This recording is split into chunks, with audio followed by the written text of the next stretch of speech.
Bonsoir à toutes et à tous. J'espère que vous allez bien. Vous avez passé un bon week-end. On va voir si tout le monde arrive tranquillement, sereinement. Salut Célia, la fiancée. Bonsoir Charlotte. Bonsoir Salim. Bonsoir Sakino, Olivier, Sam. Bonsoir à tous. J'espère que vous allez bien. Vous avez passé un bon week-end. On va revenir sur une affaire. Bonsoir Fatima. Je ne sais pas si Fatima elle aura le temps de venir. Toujours intéressant de voir. Alors, on va attendre que tout le monde soit là pour. Je sais pas. Bonsoir. Bonsoir. Premier arrivé, premier servi, comme on dit. Pour une fois, Pour une fois, c'est vrai, c'est c'est vrai, vrai que c'est je suis vrai. le grand habitué des retards, mais je m'étais promis que pour une fois, je ne serais pas en retard. Bienvenue, ça va? Bah, écoute, plutôt pas mal, oui, on est. Plutôt pas mal. Bon, c'est une bonne chose, hein. Un dimanche soir à 21h42, c'est toujours bien. C'est toujours bien. Il y a une grosse actualité ces derniers jours, donc ce sera intéressant. Alors, on va attendre juste que les invités arrivent, comme ça on débute ensemble. Je pense que Gamal, ton partenaire de jeu, viendra un petit peu après. Hein, Olivier, je sais que vous aimez bien vous écharper sur les sujets, et c'est ça qu'on aime. Hein, tant que c'est dans le débat courtois et avec les arguments, Voilà, on aime ça. On aime ça. Hein, mon c'est- correct, comme on a l'habitude de dire au rugby. voilà. Donc pour l'instant, Djeneba ne peut pas. Et Gamal m'a dit qu'il viendra à 23h. On va quand même débuter. Donc, je vais juste demander une petite invitation, savoir si il peut dès maintenant, parce qu'il est 21h40. Euh, voilà, comme on dit au rugby, Ivan est là. Super. En tout cas, bonsoir à toutes et à tous. Bon, on va quand même débuter parce que il y a beaucoup de choses à dire. Il y a beaucoup de choses à dire, cher Olivier, sur vraiment moi j'ai envie de dire ce naufrage politique, et ce naufrage aussi de fraternité. Alors, on sait très bien que ce bateau, les Italiens n'en voulaient pas, les Tunisiens n'en voulaient pas, une partie des Français n'en voulaient pas. Mais forcé et contraint, j'ai envie de dire, Emmanuel Macron, par l'intermédiaire de son ministre de l'Intérieur, Moussa Darmanin, Moussa ou comme on veut, hein, parce que ça dépend. Des fois il dit Moussa, des fois il dit Gérald, ça dépend, a concédé le fait d'accepter ce navire qui est arrivé dans un port militaire. Alors, on demandera à Oui, Olivier ce qu'il en pense. c'était Ce qu'il pas. ce- Non, ouais. ce qu'il en pense, un port militaire, il y a eu beaucoup aussi j'ai envie de dire, de MNA, donc de mineurs non accompagnés qui ont pris leur jambe à leur cou et qui sont disparus dans la nature. L'OFPRA aussi a validé, il me semble, 66 personnes qui ont validé leur demande d'asile et par contre 123 défavorables. Donc il y a tellement de choses à dire. Mais Olivier, qu'est-ce que tu en penses de cette affaire? Quand tu es là tout seul, tu auras le temps de déployer tes arguments. Oui. Déjà, je voudrais rappeler une chose, c'est que l'Ocean Viking, finalement, ça s'est pas si mal passé que ça. Je pense que tout le monde a un peu oublié, malheureusement, que il y a eu une histoire qui était beaucoup plus sordide, qui était donc lors du quinquennat précédent, d'un bateau qui était quand même resté 3 mois en mer, avant que, au final, ce soit les Espagnols qui se dévouent et qui acceptent de laisser le bateau aborder. L'Ocean Viking, ça n'a pas été non plus grandiose, mais deux grosses différences. Première différence, il a fallu beaucoup moins de temps pour que on se décide à faire face au refus des Italiens d'accepter que ce bateau aborde. Je Oui, reviens pas sur l'interdiction de la Tunisie parce que grosso modo, la seule certitude qu'on pouvait avoir sur les personnes qui étaient à bord de ce bateau, c'est que d'une manière ou d'une autre, elles auraient réessayé. Donc on peut pas. les personnes qui dès le départ viennent nous expliquer de manière très docte, mais pourquoi est-ce qu'on les renvoie pas en Tunisie, c'est reculer pour mieux sauter, ça n'avait aucun sens. Donc là, l'Ocean Viking, deux choses qui finalement sont mieux passées, c'est que la France a accepté d'aborder. D'ailleurs, le ministre de l'Intérieur de l'époque, qui était Gérard Collomb, s'est longtemps répandu dans la presse sur le fait que si ça avait été lui, ça ne se serait pas passé comme ça. Bizarrement, Gérard Darmanin, qui est censé être de droite, a été plus ouvert sur la question. Et on remarque que de toute façon, dès le début, parmi les personnes qui ont été acceptées, donc le fait qu'elle s'est abordé sur un port militaire, ça n'a rien changé. Hein. Ça aurait été sur un port civil, ça n'aurait pas changé grand-chose. Les personnes ont été amenées sous escorte jusqu'à des lieux comment ça s'appelle, j'allais dire de détention, non, de Maintenant? rétention normalement, mais au début, on a voulu essayer de nous faire croire que c'était des lieux de détention, mais tout simplement, le Conseil d'État a rappelé un truc tout bête, c'est que malheureusement, ces personnes ne sont pas des criminels, donc on ne peut pas les retenir. Et donc très logiquement, une partie d'entre eux ont décidé de continuer leur route, parce que ça aussi, c'est une chose, je pense, qu'il faudra qu'on aborde ce soir, c'est que contrairement à ce que veut essayer de nous faire croire une certaine logorée, il y a finalement peu de personnes qui sont totalement dans l'idée de traverser la Méditerranée pour vivre en France. Et la France, c'est juste un des points de passage. Aujourd'hui, dans la tête de la plupart des personnes qui font cette traversée, on sent que leur objectif, c'est l'Angleterre, c'est l'Allemagne, c'est les pays d'Europe du Nord, beaucoup. Ce qui fait des trucs assez marrants, comme par exemple, pour ceux qui connaissent Duolingo, en Suède, Mhm. ceux qui utilisent le plus Duolingo, c'est pour apprendre le suédois. Et lorsqu'on est allé vérifier pourquoi, c'est des réfugiés qui veulent apprendre le suédois. Donc, ce qui montre aussi la volonté très forte d'intégration de ces personnes et cette volonté de réussir, parce que c'est pas un voyage anecdotique. Dernier point, et je laisse la main. Ok, on va parler de l'Océan Viking parce que les caméras sont dessus. Euh, Excusez-moi. Faut quand même se rappeler que la plupart des gens qui essayent de traverser le font sur des coquilles noix et que on est sur plus de 20 000 personnes qui aujourd'hui sont au fond de la Méditerranée. Donc il y en a qui sont passés, on va en parler ce soir. Petite pensée pour ceux qui ne sont pas passés. Voilà. Merci Olivier. Merci. On accueille Djeneba. Bonsoir Djeneba, merci à toi. On a eu un petit peu de Bonsoir à retard.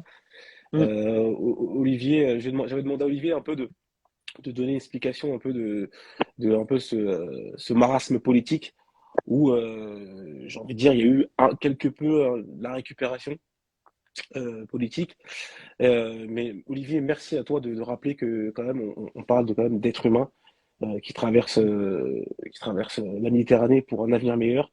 On dit qu'il y a beaucoup d'hommes, et c'est des femmes, des enfants, des hommes, et c'est un drame humain avant tout, un drame politique. Merci de le rappeler. Je sais que Geneva, tu as pu en parler un peu dans les médias. Qu'est-ce que tu en dis, toi? Et une petite présentation, parce que Olivier, c'est la troisième fois qu'il vient, toi, c'est la deuxième fois, mais Je parce m'en rends qu'on demande si serviette, t'es là, c'est bon. professeur. Ouais, bonsoir à toutes et à tous. Merci Salif pour ton invitation. Donc pour ceux qui ne me connaissent pas, je suis Dieynaba Diop. Je suis porte-parole du Parti socialiste, mais je suis aussi maire adjoint de la ville des Mureaux dans le 78, dans les Yvelines. Puis je suis aussi conseillère régionale Île-de-France et comme j'aime à le dire, dans le civil, je suis enseignante en lycée professionnel de lettres histoire. J'ai eu effectivement à débattre du cas de Ocean Viking, mais comme l'a rappelé très justement Olivier, et merci de l'avoir fait, on parle avant tout de femmes, d'hommes, d'enfants qui risquent leur vie sur ces bateaux et que effectivement, je pense que s'il n'y avait pas eu cette polémique à l'Assemblée nationale, peut-être que ces gens qui étaient ces 234 personnes sur le bateau, on n'en aurait peut-être pas parlé. Et puis une pensée à toutes celles et ceux qui malheureusement reposent au fond de la Méditerranée parce que ils ont pris des bateaux de fortune et que malheureusement ils ont trouvé la mort. Donc moi je crois qu'effectivement il faut pas oublier qu'il s'agit de vies humaines. Il y a une responsabilité politique parce que normalement on doit être en capacité d'avoir une réponse politique à ce type de situation dramatique. Je l'ai rappelé sur le plateau, je crois que ça pose la question de comment on va gérer ces flux migratoires parce que on parle de l'Ocean Viking, mais ce sont des milliers de personnes qui chaque jour essayent de partir parce qu'ils fuient une situation qui ne leur convient pas. Ils préfèrent prendre le risque de mourir que de rester là où ils sont. C'est aussi cette triste réalité. Ils ne le font pas de gaieté de cœur dans 90% des cas parce que aussi il y a des gens qui font fortune malheureusement sur ces situations, les passeurs, les trafiquants, etc. Donc je crois qu'il faut aussi parler de l'envers de la médaille. C'est vrai qu'il y a eu cette fois-ci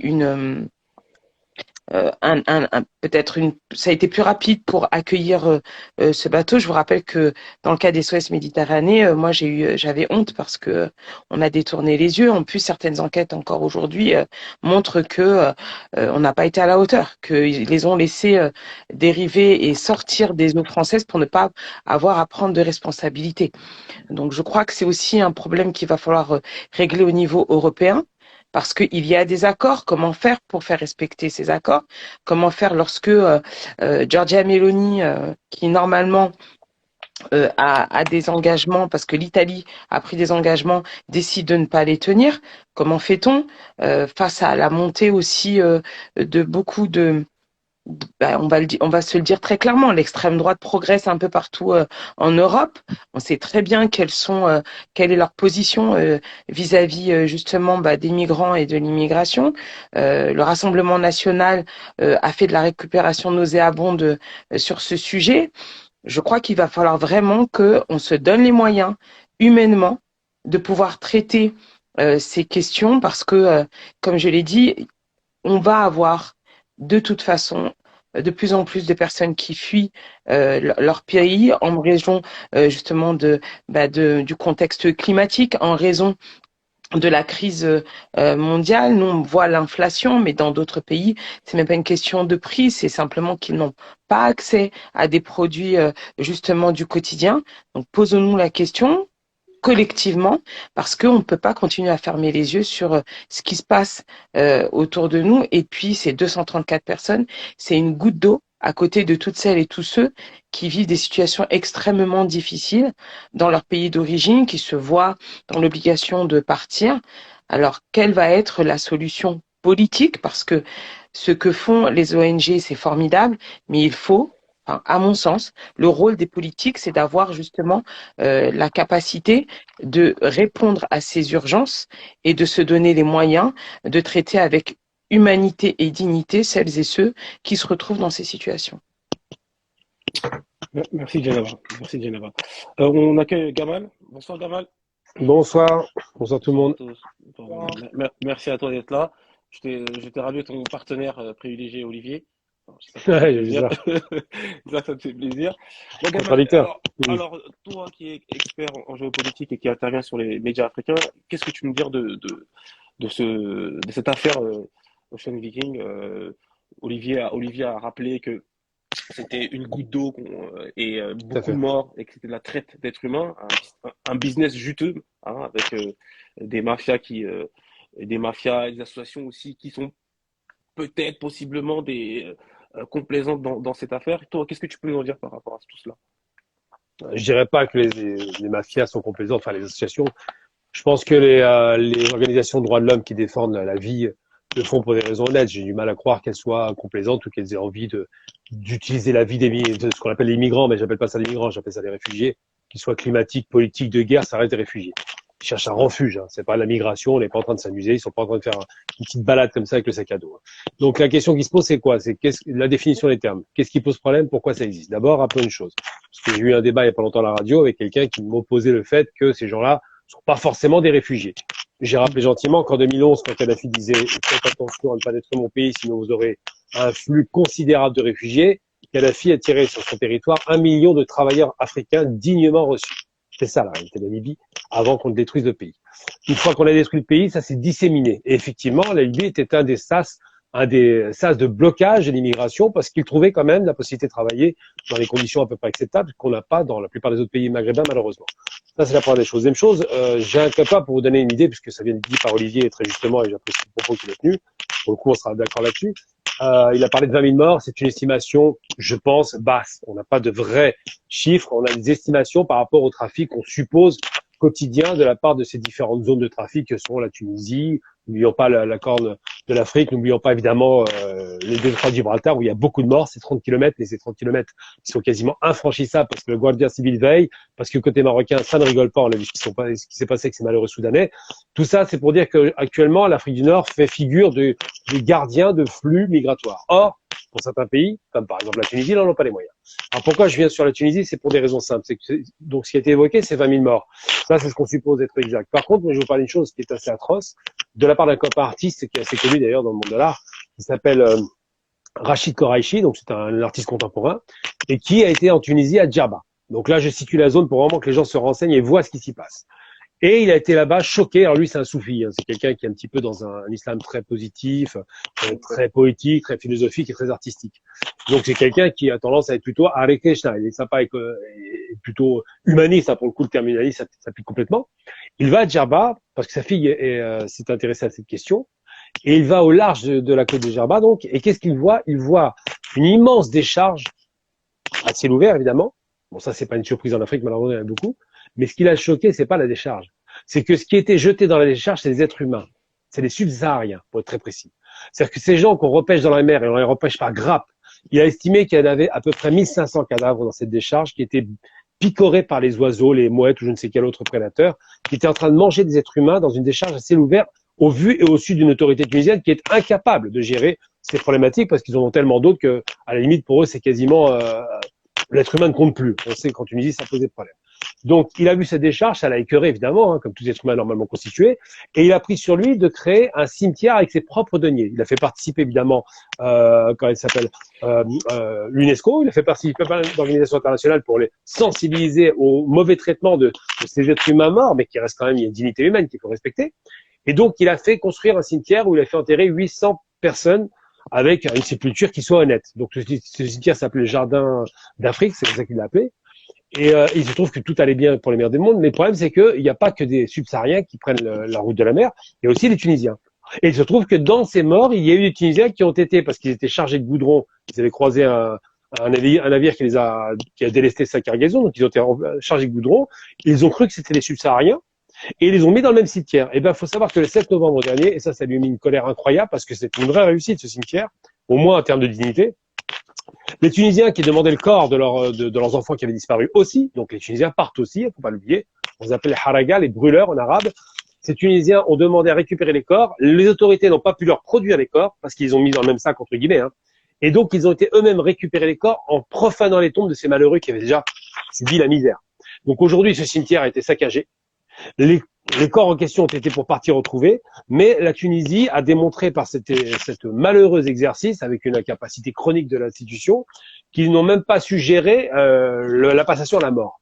Donc ça veut dire quoi? Ça veut dire qu'aujourd'hui, non seulement le vivant n'est pas respecté, mais même les morts ne sont plus respectés. Parce que ces pays-là sont en déshérence. La Tunisie est un pays qui va très mal économiquement, qui ne gère plus grand-chose, qui a une peur bleue d'une nouvelle révolte, on le sait aujourd'hui. Et donc, on demande à des pays comme la Tunisie, puisque ça part de Tunisie en général, il y a beaucoup de flux qui vont en Italie, en partant par la Tunisie, qui rejoignent la botte italienne. Et donc, on demande à ces pays qui sont même pas capables de gérer leur propre population, de gérer des flux de migration, donc de gens qui viennent migrer pour des raisons économiques, qui viennent migrer pour des raisons guerrières. Bon, les Soudanais, c'est parce qu'il y a la guerre dans leur pays. Toutes ces raisons-là font que on demande l'impossible à un pays qui est même pas capable de gérer sa population aujourd'hui. Ça, c'est la première chose. Deuxième chose, c'est vrai que ce fameux Ocean Viking, qui, donc, rappelons-le, est une ONG allemande qui a proposé d'aider ces malheureux pour les sauver, a été refoulée d'un pouvoir ultra raciste en Italie qu'on connaît aujourd'hui, c'est Meloni, hein. En italien, ça veut dire les deux melons, hein. Enfin, les melons. C'est le pluriel de melon. Et donc, cette pauvre fille qui a le melon, pour le coup, hein, elle se réclamait à 19 ans de Mussolini. Ça ne veut pas dire que Mussolini était raciste. Mais elle se réclame du fascisme italien avec la sauce racistes qu'on a aujourd'hui malheureusement et qui se répandent de plus en plus parce qu'évidemment là où il y a de la peur. Un avis assez particulier sur le racisme de Mussolini. Oui, c'est pas, mais, oui, il y a deux périodes. Je pense à ça en particulier. Les Libyens n'ont pas un souvenir impérissable non plus du fascisme. On peut parler du traitement par rapport en Libye, le lion d'Isère qu'on connaît, Muammar Mokhtar, de Graziani qui a massacré les Libyens, c'est vrai. Mais ce que je veux dire, c'est que c'est pas pour des raisons racistes, c'est pour des raisons impérialistes, avec une dimension raciste, on est d'accord, mais c'est pas ce que portait Mussolini au départ. Sa révolution fasciste, c'est une révolution fasciste dans le mesure où il l'a inventée. Après, la dérive raciste est arrivée dans les années 40 réellement, et ce qu'elle réclame, elle, c'est effectivement un État fasciste, néo-fasciste pour être précis, avec cette dimension raciste qui n'est pas absente. Malheureusement, on la trouve un peu partout dans les courants d'extrême droite. C'est pas pour dénaturer le mussolinisme, mais se dire que réellement, in fine, ça devient du racisme. Et donc, ce que je veux dire par rapport à ça, c'est quoi? Simplement de dire que cette femme, donc, elle ne se cache même pas de ses idées, ils sont clairs, elle ne veut pas d'immigration. Les choses sont dites. Elle ne respecte donc pas les accords européens qui imposent quand même, en termes de traitement des migrants, en l'occurrence, ce qu'on appelle migrants, donc des réfugiés, qui impose un traitement humain, parce que c'est un peu le fondamental, le corpus européen, c'est de se dire qu'on est un peu humaniste. Il y a quand même cette idée que la France des Lumières avait disséminée. Et donc, malheureusement, évidemment, quand on a un pouvoir néofasciste à la tête d'un État, il fait un peu ce qu'il veut. C'est-à-dire qu'il s'assoit sur les lois parce qu'il s'en fout. Et de l'autre côté, ils se sont filés la patate chaude comme si on se refilait une patate. Je parle bien d'une patate chaude. C'est-à-dire que ces êtres humains qui sont dans un navire, qui sont déjà survivants, faut pas l'oublier, ils ont échappé à la mort, eh bien, on les considère comme des marchandises. Donc là, on est tombé dans un truc ubuesque où on a l'impression de revoir la traite négrière, cette fameuse traite triangulaire qui fait que une marchandise dans un cargo, on ne sait pas où on va le déposer. À Nantes, aux Antilles, en Amérique, vous vous rendez compte un peu la folie. Personne ne fait attention à ça. Donc moi, ce que je veux dire par rapport à ça, c'est d'abord que la responsabilité franco-italo-anglaise, je parle même pas des Américains, est engagée par rapport à la guerre en Libye. Déjà, on commence par le début. Pas de guerre en Libye, pas cet afflux massif de migration qui est faite. Pas de guerre en Syrie, pas cet afflux massif. Pas de guerre en Afghanistan, même si les talibans, c'est pas ce qu'il y a plus sympa, mais enfin, ils sont au nouveau pouvoir, il n'y a pas ces afflux. Parce que tous ces théâtres d'opération, l'Irak, Syrie, Afghanistan, la Somalie, qui a été quand même bombardée, rappelons-le quand même que l'intervention des années 90, monsieur Kouchner, le faiseur de paix qui lançait les sacs de riz avec des flingues derrière, on se souvient, la Somalie, c'est plus un pays, c'est quatre petits micro-États qui se font la guerre. Donc toutes ces guerres, parce que c'est bien la guerre, le Soudan, pareil, il a été partitionné en deux et presque en trois avec l'histoire du Darfour, tous ces théâtres d'opération conduisent des populations qui sont en plus dans une période difficile sur le plan climatique puisqu'il y a une sécheresse atroce qui est en train de frapper l'Afrique centrale et l'Afrique du Nord, conduit les gens à partir naturellement pour trouver peut-être pas mieux ailleurs, mais pas la mort au moins.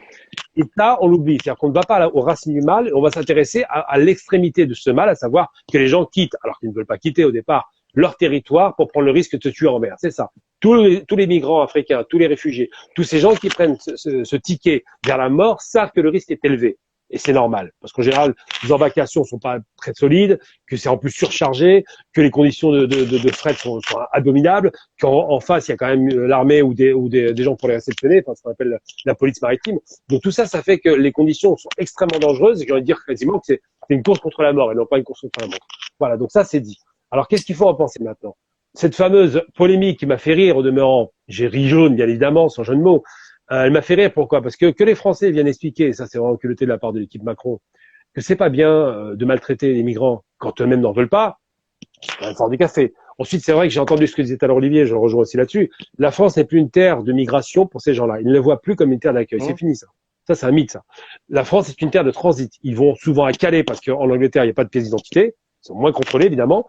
Ils vont souvent chercher le bonheur dans l'extrême nord. On a parlé tout à l'heure de la Suède, Danemark, Finlande, tous ces pays qui ont quand même qui sont un peu plus humains, entre guillemets, parce que ça veut rien dire, il y a un peu plus d'argent.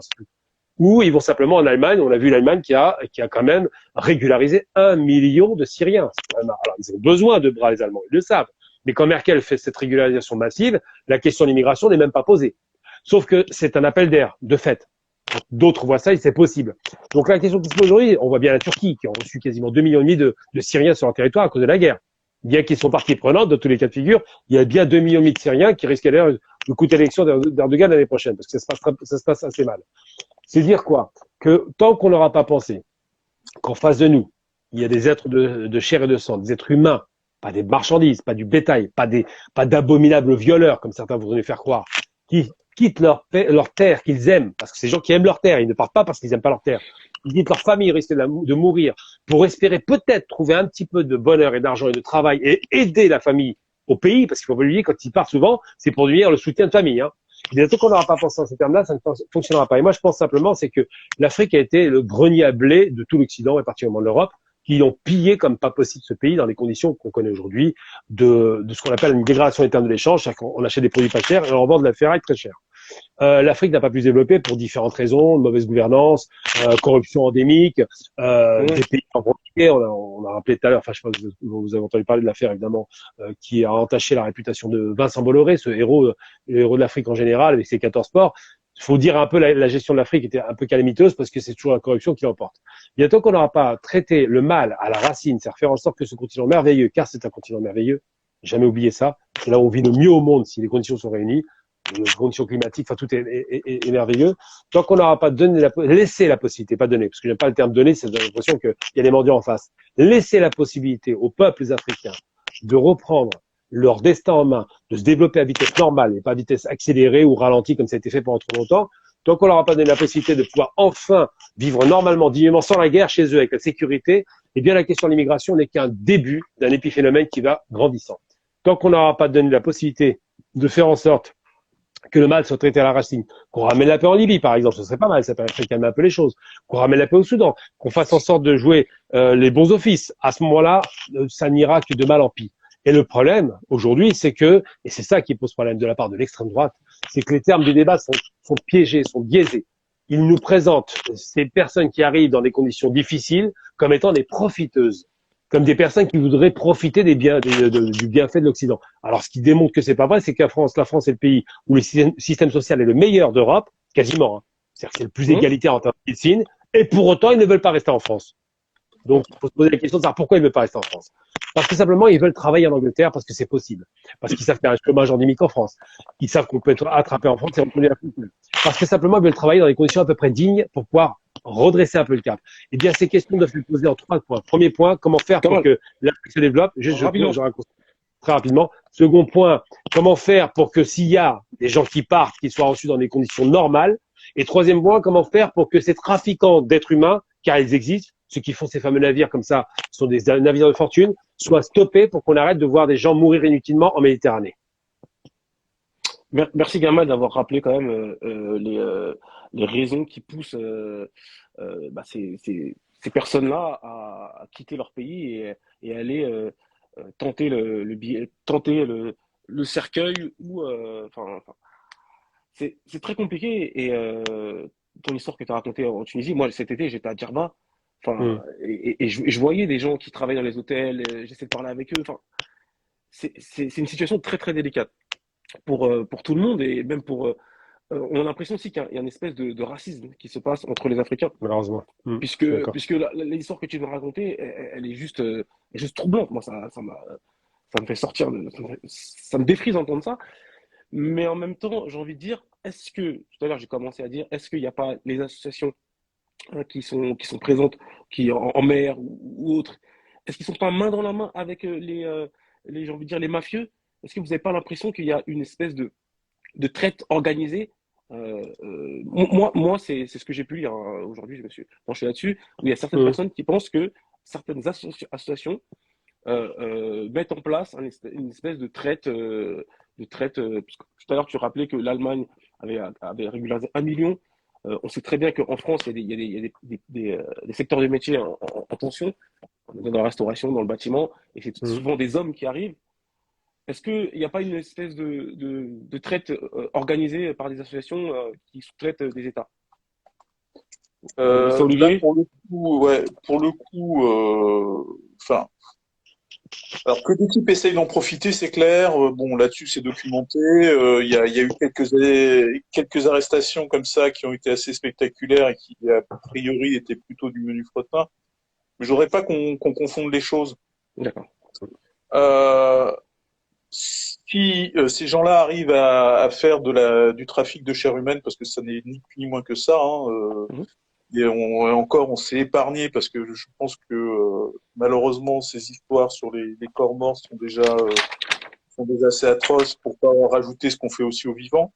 Là-dessus, je pense qu'il y a aussi malheureusement des documentations assez précises. Je me rappelle en particulier d'une enquête de Mediapart assez fouillée sur les routes de l'exil, qui détaillait de manière assez crue l'ensemble des sévices que pouvait subir un migrant. Car effectivement, ce sont des migrants, des réfugiés, mais absolument pas ni des clandestins, ni des criminels en puissance. Ça, là-dessus, il y a tout à fait accord. Ce que je voudrais dire, c'est que pour moi, il y a deux types de situations. Il y a la situation du pays qui est en guerre. Alors, pourquoi il est en guerre? Je pense que c'est pas le sujet de ce soir, mais on pourra y revenir un autre soir sur le truc. Et là, je dirais que c'est les personnes qui de toute façon n'ont pas le choix. C'est-à-dire, quand on vient vous cramer votre maison, quand on vous menace vous, votre famille, des pires sévices, je pense que n'importe quel être humain à peu près sensé envisage de se sauver au plus vite.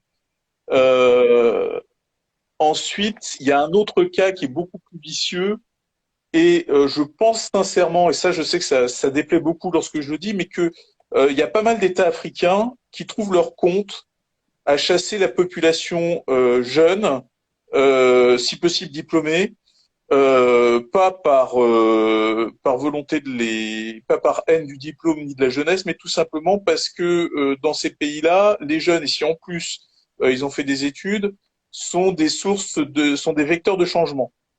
Donc les pousser à partir d'une manière ou d'une autre, c'est pour un certain nombre de dirigeants d'État une manière de sécuriser leur rente. Il n'y a pas d'autre mot. Hein, donc pousser à l'exil une partie de la population, c'est plutôt arrangeant. Et à partir du moment où on se trouve dans ces situations-là, tout ce qui se passe derrière, malheureusement, s'enchaîne. Alors, on peut maintenant se poser la question de savoir pourquoi est-ce qu'on tolère ces comportements, pourquoi est-ce que sur certaines guerres, on n'arrive pas à les arrêter. La Somalie est un très très bon exemple. La Somalie, c'était la guerre sur laquelle on a voulu intervenir. Résultat des courses, notre intervention a été pire. Ce que disait tout à l'heure, hein, notre intervention n'a fait rajouter que du pire sur le pire. Donc, je pense que le délire interventionniste, que d'ailleurs qu'on a connu ici en Libye, hein, alors c'est clair que la Libye, lorsqu'on est intervenu, on s'est donné bonne conscience en disant, si vous vous rendez compte, si on n'avait pas bombardé la colonne blindée de Kadhafi, Misrata aurait été massacré, probablement. Le fait, mais on est intervenu encore une fois sans se poser la question de fait, qu'est-ce qu'on va faire là-bas? Donc ces interventions sans réflexion ne font finalement au bout d'un moment que rajouter du pire sur le pire.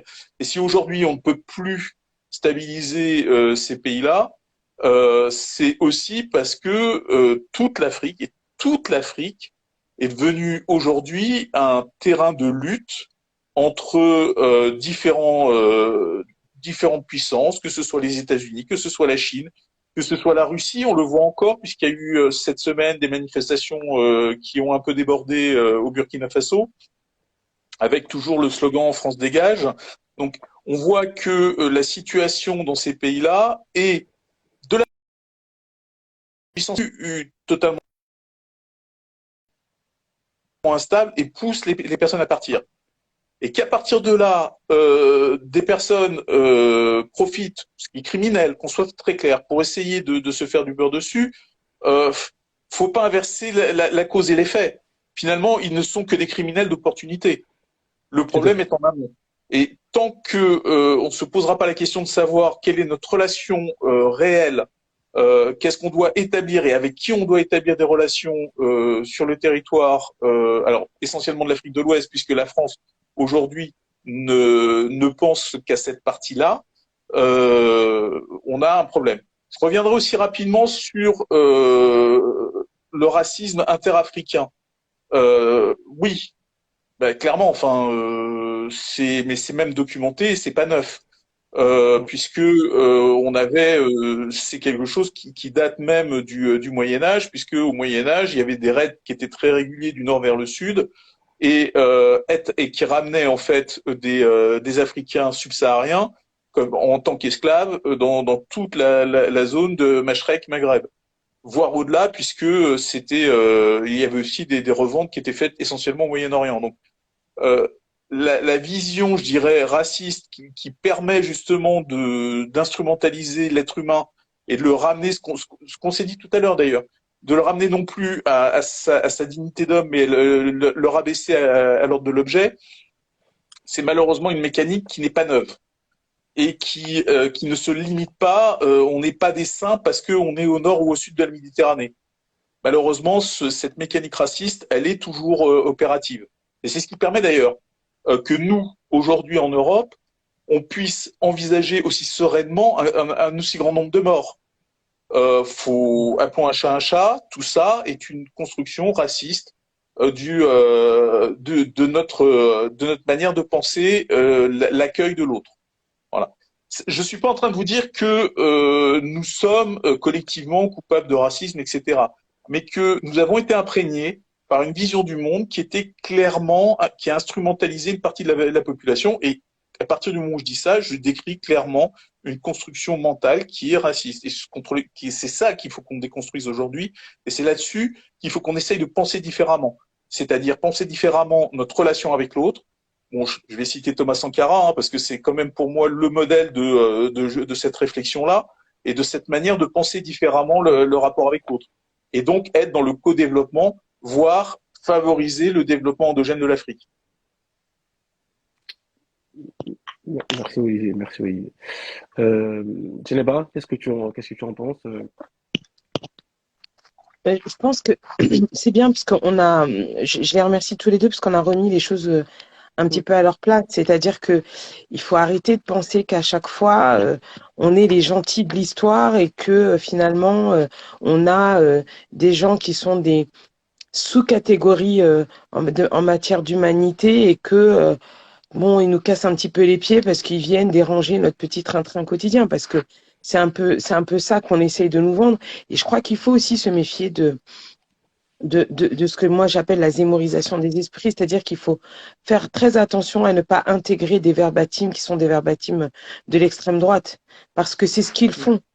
À longueur de communiquer, lorsque vous avez des chaînes qui en permanence vous abreuvent de faits divers, etc., où on met toujours, on pointe toujours du doigt toujours la même population. On vous répète que ce sont des étrangers, que ce sont eux les migrants, que ce sont des violeurs, des voleurs, etc. Eh bien, ça rentre dans l'esprit des gens et ça s'insinue dans le regard que l'on porte à ces personnes qui fuient la guerre, qui fuient la misère, qui n'ont pas d'autre choix que de partir. Et je crois très sincèrement que même avec la meilleure volonté du monde, il faut rester extrêmement vigilant parce que moi j'entends même des gens qui ont les meilleures intentions reprendre des termes qui sont des termes d'extrême droite. Donc je nous appelle collectivement à être vigilants là-dessus et à ne pas nous laisser entraîner là-dedans. L'autre chose, c'est que évidemment qu'on a un rapport très, comment dirais-je, pendant très longtemps, on a dénoncé justement les problèmes de France-Afrique dans les relations qu'on peut avoir avec que le continent a pu avoir avec les différentes puissances. Il y a plus de colonies, mais on est dans une espèce de lutte d'influence aujourd'hui entre la Russie, la Chine. La France a perdu de son influence parce que justement les États-Unis, etc. viennent s'installer dans les différents pays en disant vous avez vu, ils vous ont maltraité, ils continuent de jouer les paternalistes avec vous. Nous, on va vous aider à vous développer. Alors qu'en fait, au bout du compte, ce qui se passe, c'est qu'ils font exactement la même chose. C'est-à-dire que passer du joug français entre guillemets au joug russe ou chinois, c'est pas la solution pour l'Afrique. Donc je crois qu'il faut pas non plus que les Africains se laissent aveugler par des soi-disant bonnes volontés qui finalement n'ont qu'un seul objectif, qui est le même, c'est celui de voir comment on va pouvoir profiter des ressources du continent, comment on va pouvoir prendre possession des richesses. Et c'est aussi une des raisons pour lesquelles ces personnes-là se retrouvent à la mer, à fuir leur pays, à essayer de trouver un Eldorado qui n'existe quasiment plus. La vérité, c'est aussi celle-là, c'est que nous sommes dans un système mondial qui aujourd'hui est en crise, où effectivement le libéralisme, le capitalisme, etc., atteint un certain nombre de limites avec des ultra riches et des gens qui sombrent dans la précarité, dans la pauvreté, partout, à commencer par la France, où on n'a jamais eu autant d'inégalités sociales, où on n'a jamais eu autant de personnes qui basculent quand même dans la pauvreté. Je dis simplement que ça devient de plus en plus facile de basculer dans la précarité. Moi je suis maire adjointe, les dettes de cantine s'accumulent. Les gens qui doivent choisir entre faire remplir leur caddie, payer leurs factures, ça aussi, ça pose un vrai problème. L'explosion du prix de l'essence, etc., etc. Moi, je crois qu'un peu partout dans le monde, les gens se disent qu'il y a ceux qui profitent de la mondialisation, qui sont on a des milliardaires, des multimilliardaires aujourd'hui, et à côté de ça, on a des gens qui n'ont même pas accès à l'eau, des ressources naturelles toutes simples. Donc, je crois qu'il faut aussi se poser la question de cet équilibre. Comment est-ce qu'on en est arrivé là? Comment est-ce qu'on peut aussi redonner? Et là, je suis d'accord, faut arrêter ces histoires de soi-disant coopération décentralisée où on se donne bonne conscience en se disant que on est allé aider les uns et les autres, alors qu'en fait, finalement, ce qu'on fait, c'est qu'on s'implante, on pille des richesses. Et puis aujourd'hui, on se retrouve avec des situations qui nous explosent à la figure parce que on n'a pas fait en sorte que ces plusieurs pays puissent atteindre des autonomies parce qu'on ne veut pas de cette autonomie-là. Il y a des responsabilités partagées, on l'a dit, de dirigeants africains, de superpuissances aussi. Donc, il y a ce rapport à l'autre qui devient de plus en plus compliqué. Et Olivier l'a dit, le regard qu'on porte sur l'autre, c'est aussi ça qui fait et qui définit l'ordre mondial, entre guillemets. Et moi, je crois sincèrement qu'il faut faire très attention parce que la montée de l'extrême droite un petit peu partout en Europe doit vraiment nous alerter sur ce qui se passe aujourd'hui dans notre rapport à l'humain, dans notre rapport à l'autre. C'est-à-dire que on est prêt pour certains à se dire ils n'ont qu'à crever, c'est pas mon problème tant que moi je garde mon petit confort chez moi tranquillement, que je peux me chauffer à 25 degrés alors que l'autre il a même pas un toit sur la tête ou que j'utilise mon jet privé alors qu'il y en a d'autres qui crèvent de faim. Moi je crois que très sincèrement que on est dans une espèce de tournant. On est arrivé à 8 milliards d'êtres humains sur Terre. Ça va, les crispations vont aller en s'accélérant avec la crise climatique. Et moi, je m'interroge vraiment sur quelle action on peut avoir aujourd'hui pour faire en sorte qu'on puisse partager cette terre, comment on peut faire pour partager les richesses sans que ce soit toujours les mêmes qui soient les victimes et qu'en plus qu'on accuse du pire parce qu'ils nous rappellent que finalement notre confort n'est pas celui de milliards ou de nos concitoyens qui, eux, sont dans des situations absolument dramatiques. Merci Djenaba, merci Djenaba. Gamal, qu'est-ce que tu peux dire? Parce que vous n'avez pas répondu sur la question, à savoir si des associations ont été complices sur un acheminement Ah oui. de, Pour de... moi, non. Pour moi, non. Je crois qu'il faut faire attention, justement, quand on parle de verbatim d'extrême droite, il faut faire très attention. Il y a forcément des passeurs, et dans les passeurs, il y a forcément des complicités, parfois avec des gens qui ont des réseaux, etc. Mais je crois que dans 99% des cas, les ONG, les associations, elles sont là pour redonner de la dignité et de l'humanité à celles et ceux qui sont dans des situations extrêmement difficiles. Je crois qu'il ne faut pas tomber dans le panneau parce que moi, j'ai l'habitude de me retrouver en débat très régulièrement avec des gens de droite extrême et d'extrême droite. Et ce sont ce type d'arguments qui, moi, me fait hurler, qui est utilisé pour justifier le fait qu'on ne doit pas accueillir, etc. Donc, je crois qu'il faut faire extrêmement attention. Ces associations, elles vivent de dons.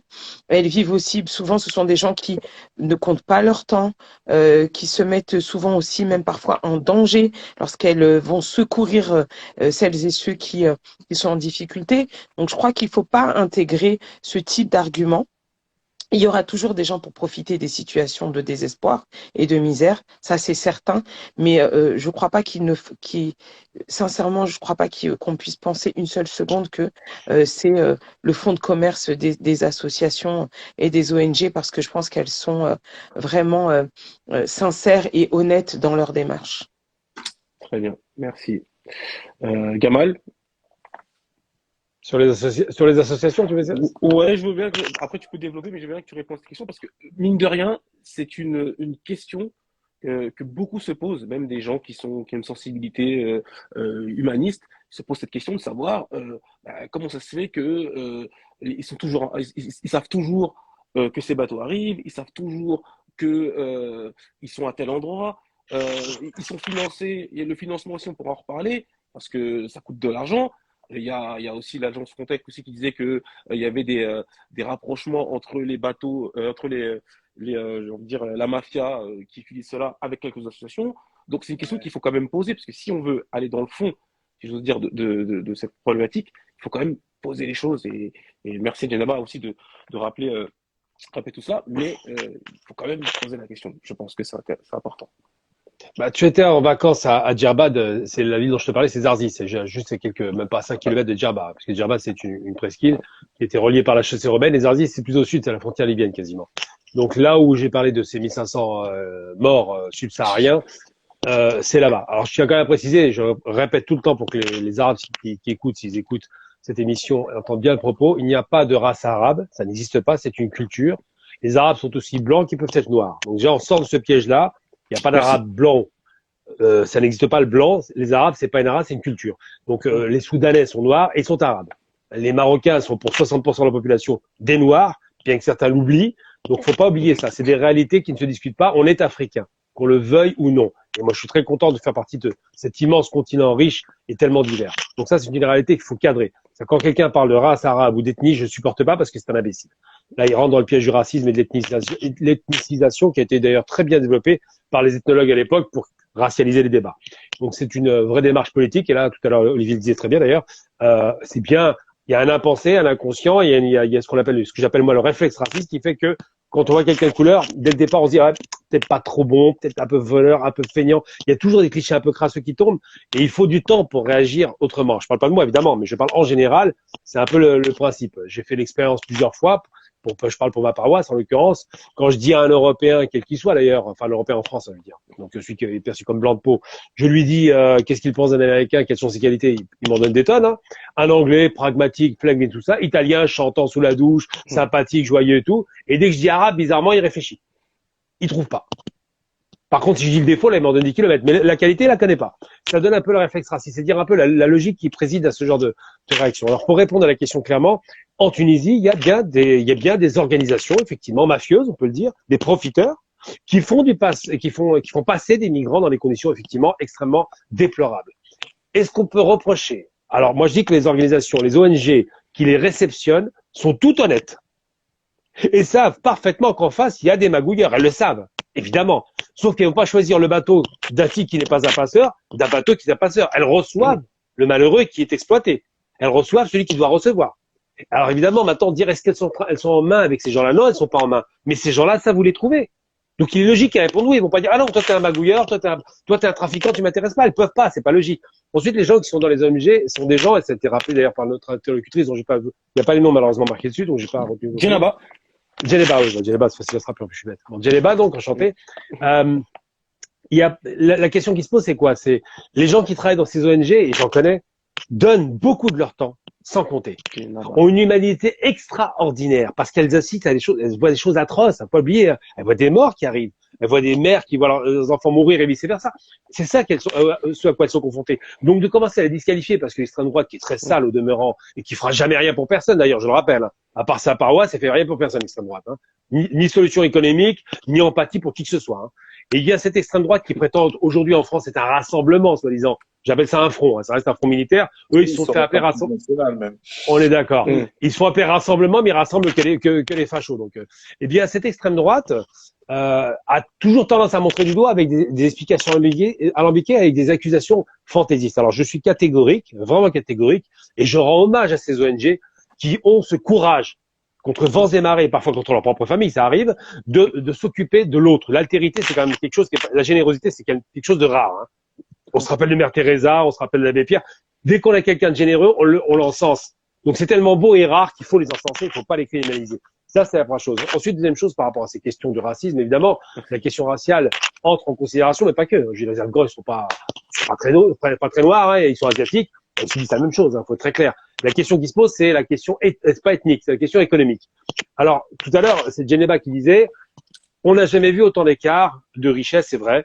Il y a des milliardaires, on va plus finir aujourd'hui, hein, ils se sont enrichis en plus dans des proportions abyssales avec le Covid, ça veut dire un peu l'ironie du sort. Ça veut dire que celui qui est riche, quand la crise s'accélère, il gagne encore plus sa vie. C'est très intéressant en termes humains. Et il y a des pauvres qui sont légion. Alors moi, je serais beaucoup plus mesuré. C'est pas qu'il y a plus de misère en France aujourd'hui que dans les années 20, c'est pas vrai.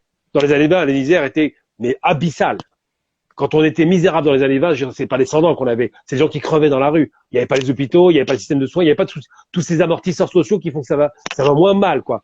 Donc, ce qui est choquant, c'est qu'il y a plus de riches et que l'écart entre les riches et les pauvres est très important, c'est vrai.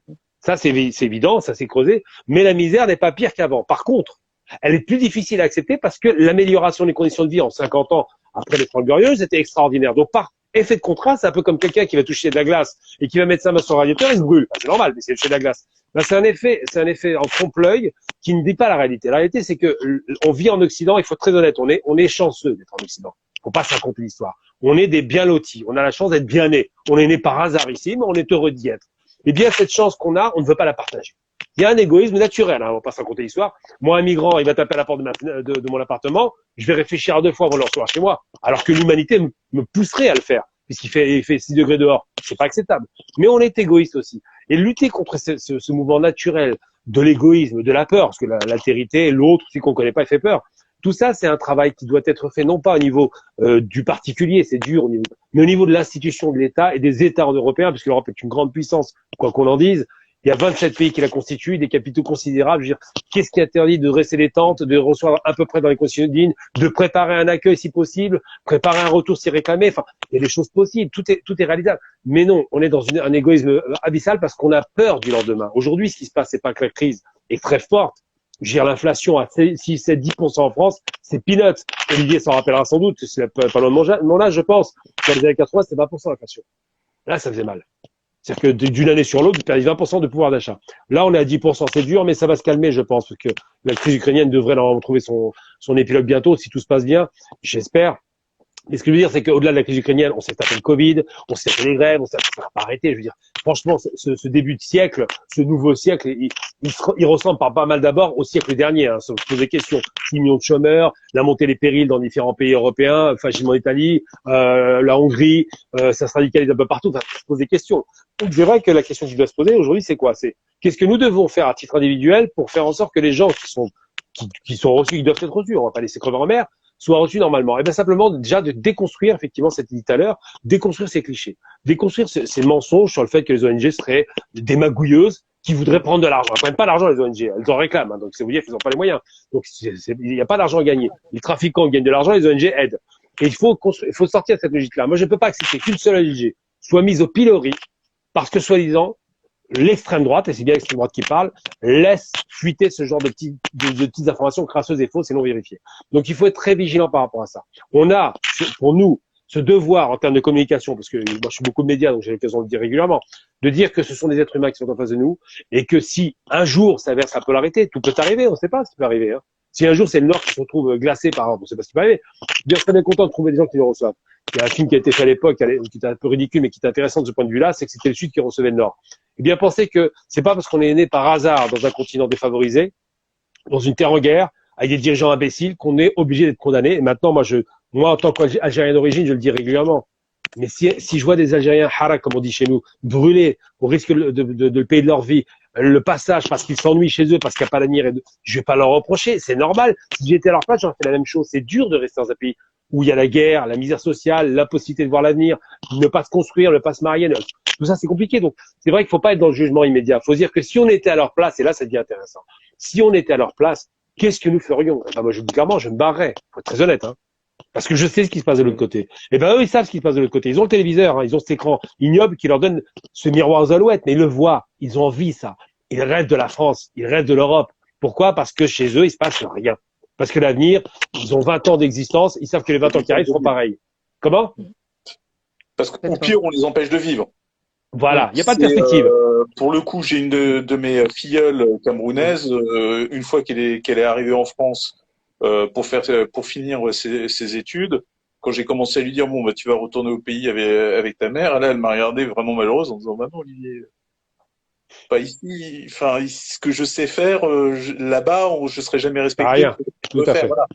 Donc, Mm. c'est une horreur, mais bon, moi, ça m'a déchiré parce que pour le coup, Mm. sa mère s'y attendait, hein, donc elle a pas été non plus, elle a pas trop longtemps pleuré, mais voilà. Mm.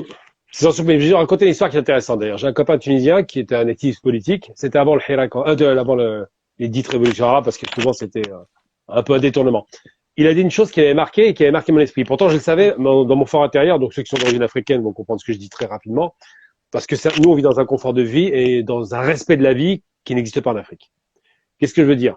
Quand le malheureux Mohamed, je ne me rappelle plus comment il s'appelait, j'ai son nom de famille, va s'immolé par le feu. Il le fait pour Bouazizi. Vous avouez, Ouais, Bouazizi. vas-y, Donc voilà ça. Il va s'immoler par le feu. Alors la Tunisie c'était un mythe. Hein. La zone côtière riche, l'intérieur des terres misérables, mais la dictature de l'époque disait tout va bien dans le pays et 3% de pauvres. Bon là, elle était tombée juste derrière. On s'est rendu compte que c'était 50-50. Eh bien, quand Bouazizi va se brûler, pourquoi il le fait? Il le fait pas parce qu'il aime se faire brûler. D'abord, il est musulman et le suicide dans les religions, c'est une condamnation déjà d'emblée. Donc on n'a pas à faire la prière aux morts. Enfin, c'est une condamnation clairement. On condamne son âme. Et il était croyant. Il le fait pourquoi? Parce qu'il arrive à un tel niveau de négation de lui-même et de compréhension de ce qu'il est en Tunisie, et c'est ça qui est grave, et c'est ça que les gens doivent comprendre, que lorsqu'il va se brûler, se faire la douleur la plus atroce qui soit, je veux dire, vous me mettez une balle dans la tête que se brûler, le temps de mourir, le temps de combustion, le temps de perdre conscience, c'est très long quand on est rongé par les flammes, eh bien quand il va détruire son corps et ne pas laisser une seule trace, islamiquement parlant, c'est interdit aussi, hein, il faut que le corps soit dans l'état le plus possible, le plus proche de ce qu'on nous a donné. Eh bien, il le fait pourquoi? Parce qu'en Tunisie, il savait une chose, du temps de Ben Ali, mais du temps de toutes les dictatures arabes, c'est la même enseigne. Hein. Ils savent, et africaines d'ailleurs, je ne sais pas pourquoi je fais une distinction, c'est pareil. Donc, il disait quoi? Il savait que pour les dirigeants, pour la police, pour l'institution, pour tout le monde, un Tunisien vivant ou mort, ça n'a aucune importance. La valeur intrinsèque d'un être humain là-bas, c'est zéro. C'est-à-dire qu'on peut vous tuer, il n'y aura pas d'enquête. On s'en fout. Il fait partie des plantes. C'est une mouche qui est morte. Il savait en son fort intérieur, quand il a été maltraité, parce que ce qui lui est arrivé, c'est qu'il vendait des fruits. Il essayait de travailler. Je veux dire, il vendait des fruits, c'est pas glorieux. Un type qui avait fait des études, qui se retrouve à vendre des fruits. Et une femme tunisienne, alors il y a le rapport homme-femme aussi, qui est encore une autre problématique. Une femme policière est arrivée et l'a humiliée. Alors pour un arabe, avec un esprit patriarcal, qui en plus est de la basse couche sociale, et qui a raté sa vie, puisqu'il vend des fruits, donc il sait qu'il n'a rien fait, se faire en plus humilier par l'autorité qui est représentée par une femme, c'était le sommet. Elle lui a jeté ses fruits, qu'il a eu du mal à avoir, il a donc perdu son gagne-pain, elle lui a confisqué ce avec quoi il travaillait, et il est allé au commissariat pour aller voir cette même femme et pour se brûler devant elle. Pour dire, puisque ma vie ne vaut rien, ben, je vais vous montrer à quel point elle vaut rien. C'est ça qui a déclenché ces fameux printemps arabes, comme on les a appelés. Pourquoi? Parce qu'on sait qu'en Afrique, quand on meurt, on ne vaut rien. Alors moi, je comprends qu'un type africain qui veuille se barrer, il sait qu'ici, là-bas, on ne vaut rien, alors qu'ici, il se rend compte qu'il y a des ONG qui nous reçoivent quand même. Qu'on se demande si on doit laisser vivre ou mourir. Il y a quand même un débat. En Afrique, il n'y a pas de débat. Hein. C'est en ça que je dis, il faut faire très attention en termes de communication. Rappelons une chose essentielle, et là, j'ai humanisé Bouazizi. L'idée, c'est quoi? C'est se dire qu'on ne peut pas accepter qu'un être humain, on est tous des êtres humains, soit nié dans son humanité. Sinon, à ce moment-là, c'est la porte ouverte à tout. C'est la porte ouverte au massacre de masse, c'est la porte ouverte à la destruction totale d'un pays, on l'a déjà vu par certaines époques, les Indiens d'Amérique, pour prendre le cas le plus édifiant. Donc il faut vraiment en penser en nous en tant que vecteurs de valeurs qu'on voudrait partager morale et humaine, parce que la moralité n'est pas nécessairement que religieuse. Eh bien, on doit dire quand même que ce sont des êtres humains, qu'ils ont un cœur, un esprit, une famille, qu'ils ont des sentiments, qu'ils souffrent et qu'ils méritent de vivre en dépit de cet égoïsme naturel qu'on a. Et c'est ça qui me paraît le plus important. Donc c'est pour ça, pour finir mon propos, je ne peux pas accepter qu'on vienne criminaliser des ONG qui font un travail extraordinaire, vraiment extraordinaire, au motif que cette sale crasseuse extrême droite qui est ignorante et bête et haineuse vient nous expliquer. Je n'accepte pas le terme de français de souche. Ça non plus, il faut le rejeter. Je n'accepte pas le terme de descendant d'immigrés. Qui est Florian Philippot, descendant de Polonais, pour me dire qu'il est descendant d'immigrés? Faut arrêter de plaisanter. Ce serait important de réutiliser un vocabulaire et de se réapproprier pour disqualifier l'adversaire en démonstration. Et c'est ça notre responsabilité, à mon sens. Merci. Merci Gamal. Alors on va essayer de revenir un peu sur la politique, puisque on se souvient qu'en 2018, si je ne me trompe pas, Emmanuel Macron avait dit pour le navire l'Aquarius, niet. Donc qu'est-ce qui fait qu'aujourd'hui, hein, on sait très bien avec ce qui se passe avec la loi sur l'immigration, la loi sur la retraite, là il dit c'est bon, on accepte, etc. Qu'est-ce qui s'est passé entre 2018 et aujourd'hui pour qu'il puisse accueillir, et on est ravi qu'il puisse accueillir ce navire, mais en 2018, il a bien signifié que c'était mort. Et puis dans le dans le journal Le Point, Gérard Collomb, il a tenu des propos, mais juste ahurissants. Donc moi, la question que j'ai envie de poser, est-ce que, et je fais exprès de poser des questions vraiment est-ce que ce revirement de situation n'est pas une manœuvre politique de la part du gouvernement Macron? Bien sûr enfin, c'est pas une manœuvre politique, c'est qu'il faut remettre les choses dans leur contexte. Je vous rappelle que quand même, euh, cette histoire arrive au lendemain de la polémique et du tollé qui a été provoqué par la parole d'un député RN, dont je ne citerai pas le nom parce que je me refuse à citer le nom de cet énergumène, qui lance en pleine assemblée qu'il retourne en Afrique. Et ensuite, on assiste à une espèce de parade absolument pitoyable de ses collègues qui disent « Ah mais non, il parlait du bateau. » Donc du coup, comme il parle du bateau, ben, c'est moins raciste. Donc, on est dans cette polémique-là. C'est exactement la même chose. C'est ce que j'ai rappelé d'ailleurs dans ma confrontation à Laure Lavalette chez Morandini, où je lui ai dit que de toute façon, que ce soit à l'impératif, au subjonctif, au pluriel ou au singulier, ces paroles sont racistes. Point. On a assisté en fait à du vernis qui craque grâce à ce député qui nous a rappelé ce qu'est profondément le Rassemblement national. On a beau faire de la dédiabolisation, ils se sont tenus à peu près correctement, mais chasser le naturel, il revient au galop. C'est-à-dire qu'il n'a pas pu s'empêcher d'avoir ce type de réaction parce qu'il n'a pas supporté d'avoir en face de lui Carlos Bilongo, député de la République, qui effectivement, il est noir et il n'a pas pu s'empêcher justement de ressortir une parole. Hein? Originaire de Saint-Denis, il a toujours Et été. voilà, originaire de Saint-Denis, c'est-à-dire, mais c'est pas ce qu'il voit. C'est-à-dire que quand il voit des personnes comme ça à l'Assemblée nationale, la seule chose qu'il voit, effectivement, c'est sa couleur de peau. On va pas se cacher derrière notre petit doigt parce que c'est ça leur problème. Donc, je pense que si Mathilde Panot avait présenté exactement la même requête où il s'interrogeait à raison sur que faisons-nous de ces gens qui dérivent et qui sont dans une situation extrêmement difficile, il n'aurait pas eu les mêmes propos. C'est parce que c'était Carlos Bilongo qui l'a présenté qu'il a eu ce genre de réaction. Ça, c'est première des choses. Moi, je crois que toute cette polémique a fait que Emmanuel Macron et aussi Gérald Darmanin s'est dit, si nous, on réagit pas, surtout après la réaction de Giorgia Meloni, qui dit, moi, je vais pas les accueillir, ils se sont dit, on va nous associer à un comportement qui est un comportement raciste. Et donc, ils n'ont pas eu d'autre choix que d'accueillir. Moi, je suis intimement convaincue que c'est la raison pour laquelle ils ont réagi beaucoup plus vite qu'en 2018. Et quand je vois ce que dit Gérard Collomb, moi, je suis outrée. Je suis outrée parce que on peut pas tenir ce genre de propos. Et c'est bien là une des premières fois où toute tendance politique confondue, hormis le RN, les gens ont condamné les propos qui ont été tenus justement dans l'hémicycle. Quelques LR ont dit que finalement, bon, c'était pas si grave que ça. Si, c'est grave, parce que le racisme, c'est pas une opinion, c'est un délit, et d'autant plus quand c'est tenu par un élu de la République. C'est honteux. Donc j'espère, malheureusement, je pense que il ne sera pas plus sanctionné que les 15 jours de mise à pied et puis les 2 mois où on lui a retiré la moitié de ses indemnités. On peut pas faire plus.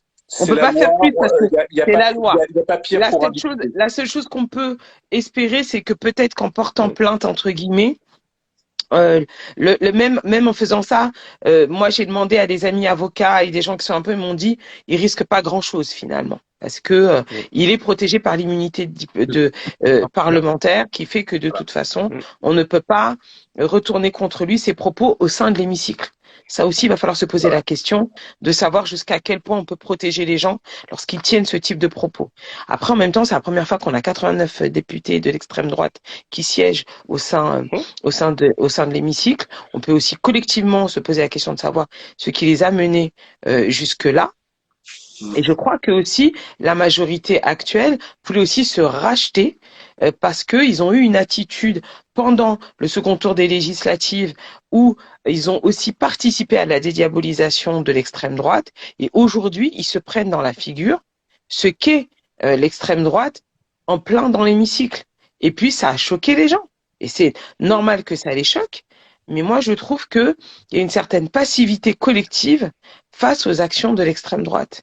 C'est-à-dire que moi qui ai grandi dans les années 80 où les affiches de Jean-Marie Le Pen et etc. ne tenaient pas plus de 2 secondes sur les murs. Aujourd'hui, on a eu droit à des Marine Le Pen, à des Jordan Bardella placardés partout et ça fait pas plus réagir que ça les gens. On s'est habitué comme si c'était une fatalité au fait que l'extrême droite soit au second tour des grandes élections, notamment présidentielles.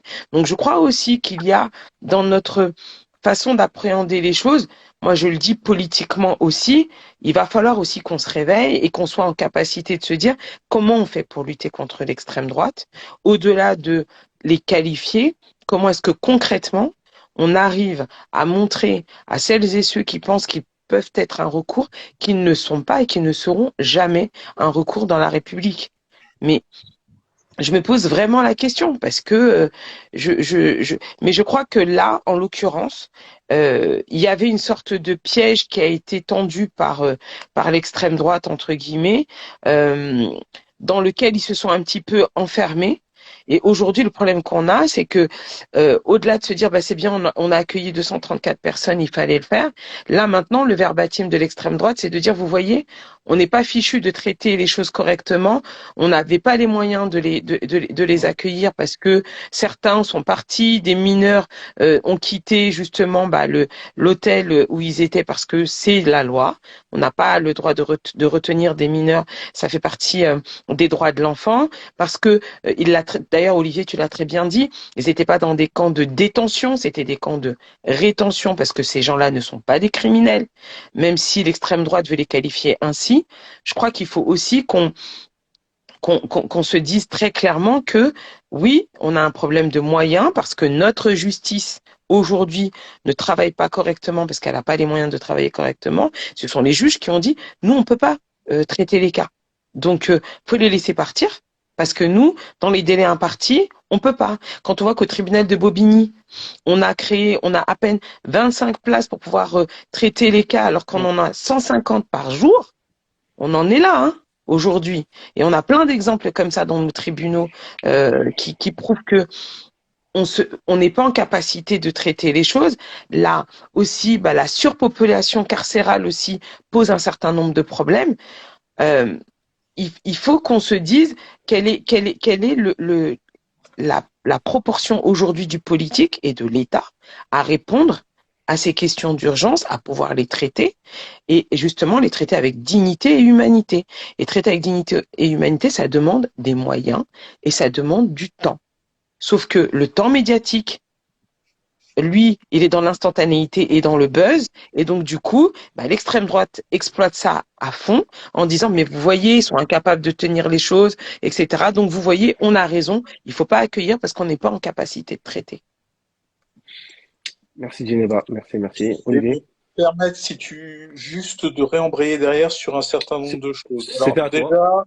Déjà, pour le coup de la sanction qui lui a été infligée, donc c'est le maximum légal, on ne pourra pas faire mieux. Revenir sur le fait qu'un député puisse dire un certain nombre de choses, aussi déplaisantes soient-elles, aussi pénalement répréhensibles qu'elles puissent être au sein de l'hémicycle, je crois qu'il ne faut pas se tromper en termes de responsabilité. Si cette personne-là est là, à cet endroit-là, et qu'elle peut le faire, c'est qu'il y a des gens qui se sont déplacés pour voter, il y a des gens qui sont déplacés qui ne sont pas déplacés ou qui n'ont pas voté. Exactement. Il y a un moment, je veux dire, de la même manière, vraiment, Madame Mélanie, c'est quelqu'un pour qui j'ai vraiment aucune accointance. Pour moi, le Duce, ça restera jamais qu'un criminel de plus dont le peuple a fait justice lui-même. Le Brexit est sans doute la décision la plus stupide qui soit pour l'Angleterre depuis le divorce d'Henri VIII. Vous dire si je remonte loin. Mais les électeurs ont voulu. En démocratie, on est responsable de ce qu'on vote. On est même responsable de ne pas voter.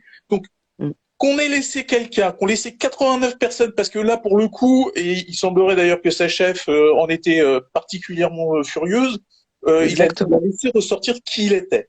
Donc, super. D'ailleurs, on a détecté depuis que il utilisait des travailleurs détachés pour un type qui prétend qu'il faut laisser travailler les Français, etc. Ça donne toute l'hypocrisie d'ailleurs de ce que c'est que la politique internationale. Mais peu importe. Donc, si on a laissé cette personne-là arriver là où elle est, avec le niveau de protection qui est là, c'est que, en tant qu'électeur, on a laissé faire. Exactement. Donc, moi, qu'on vienne me dire, oh, c'est pas bien, etc. Oui, c'est pas bien. Ah non, ça, c'est même dégueulasse. On peut se dire quand même peut-être les choses plates. Cette réflexion-là était, au sens propre, dégueulasse. Ça salissait d'entendre ça. D'entendre ça, en plus, dans une enceinte qui est une enceinte particulière, puisque c'est le cœur même de la démocratie. Ok. Maintenant qu'on a laissé ces personnes rentrer dans la maison, il va falloir les faire partir. Mais ça, qu'on soit clair, il y a eu une construction politique qui a fait que ces personnes-là ont pu arriver. Hein. Exactement. Ils ne sont pas arrivés tout à fait par hasard. Quand on voit en sondage de sortie des urnes que, par exemple, un quart des électeurs de la NUPES ont préféré voter pour des Fronts National, parce que il y avait un truc qui était de dire tout sauf Macron, faut casser du Macron. Ok, ben oui, mais vous l'avez là. Hein. Ouais. Donc il y a un moment, faut aussi que entre gens raisonnables, on arrive à se dire bon, on n'arrivera jamais à être d'accord parce que on a une vision de la société qui est différente, mais il y a quand même une force ou même des forces. Parce que malheureusement, ils se reproduisent. Hein, vous savez, les vermines. En plus, quand elles se sentent en danger, ils se reproduisent de plus en plus vite. Désolé, j'ai pas pu résister. Mais globalement, il y a un moment, il faut aussi qu'on se dise, on sera jamais d'accord sur plein de choses. Il y a quand même une chose sur laquelle on sera toujours d'accord, c'est que ces gens-là, on n'a rien à voir avec eux. Exactement. Il faut être clair là-dessus, toujours. Voilà.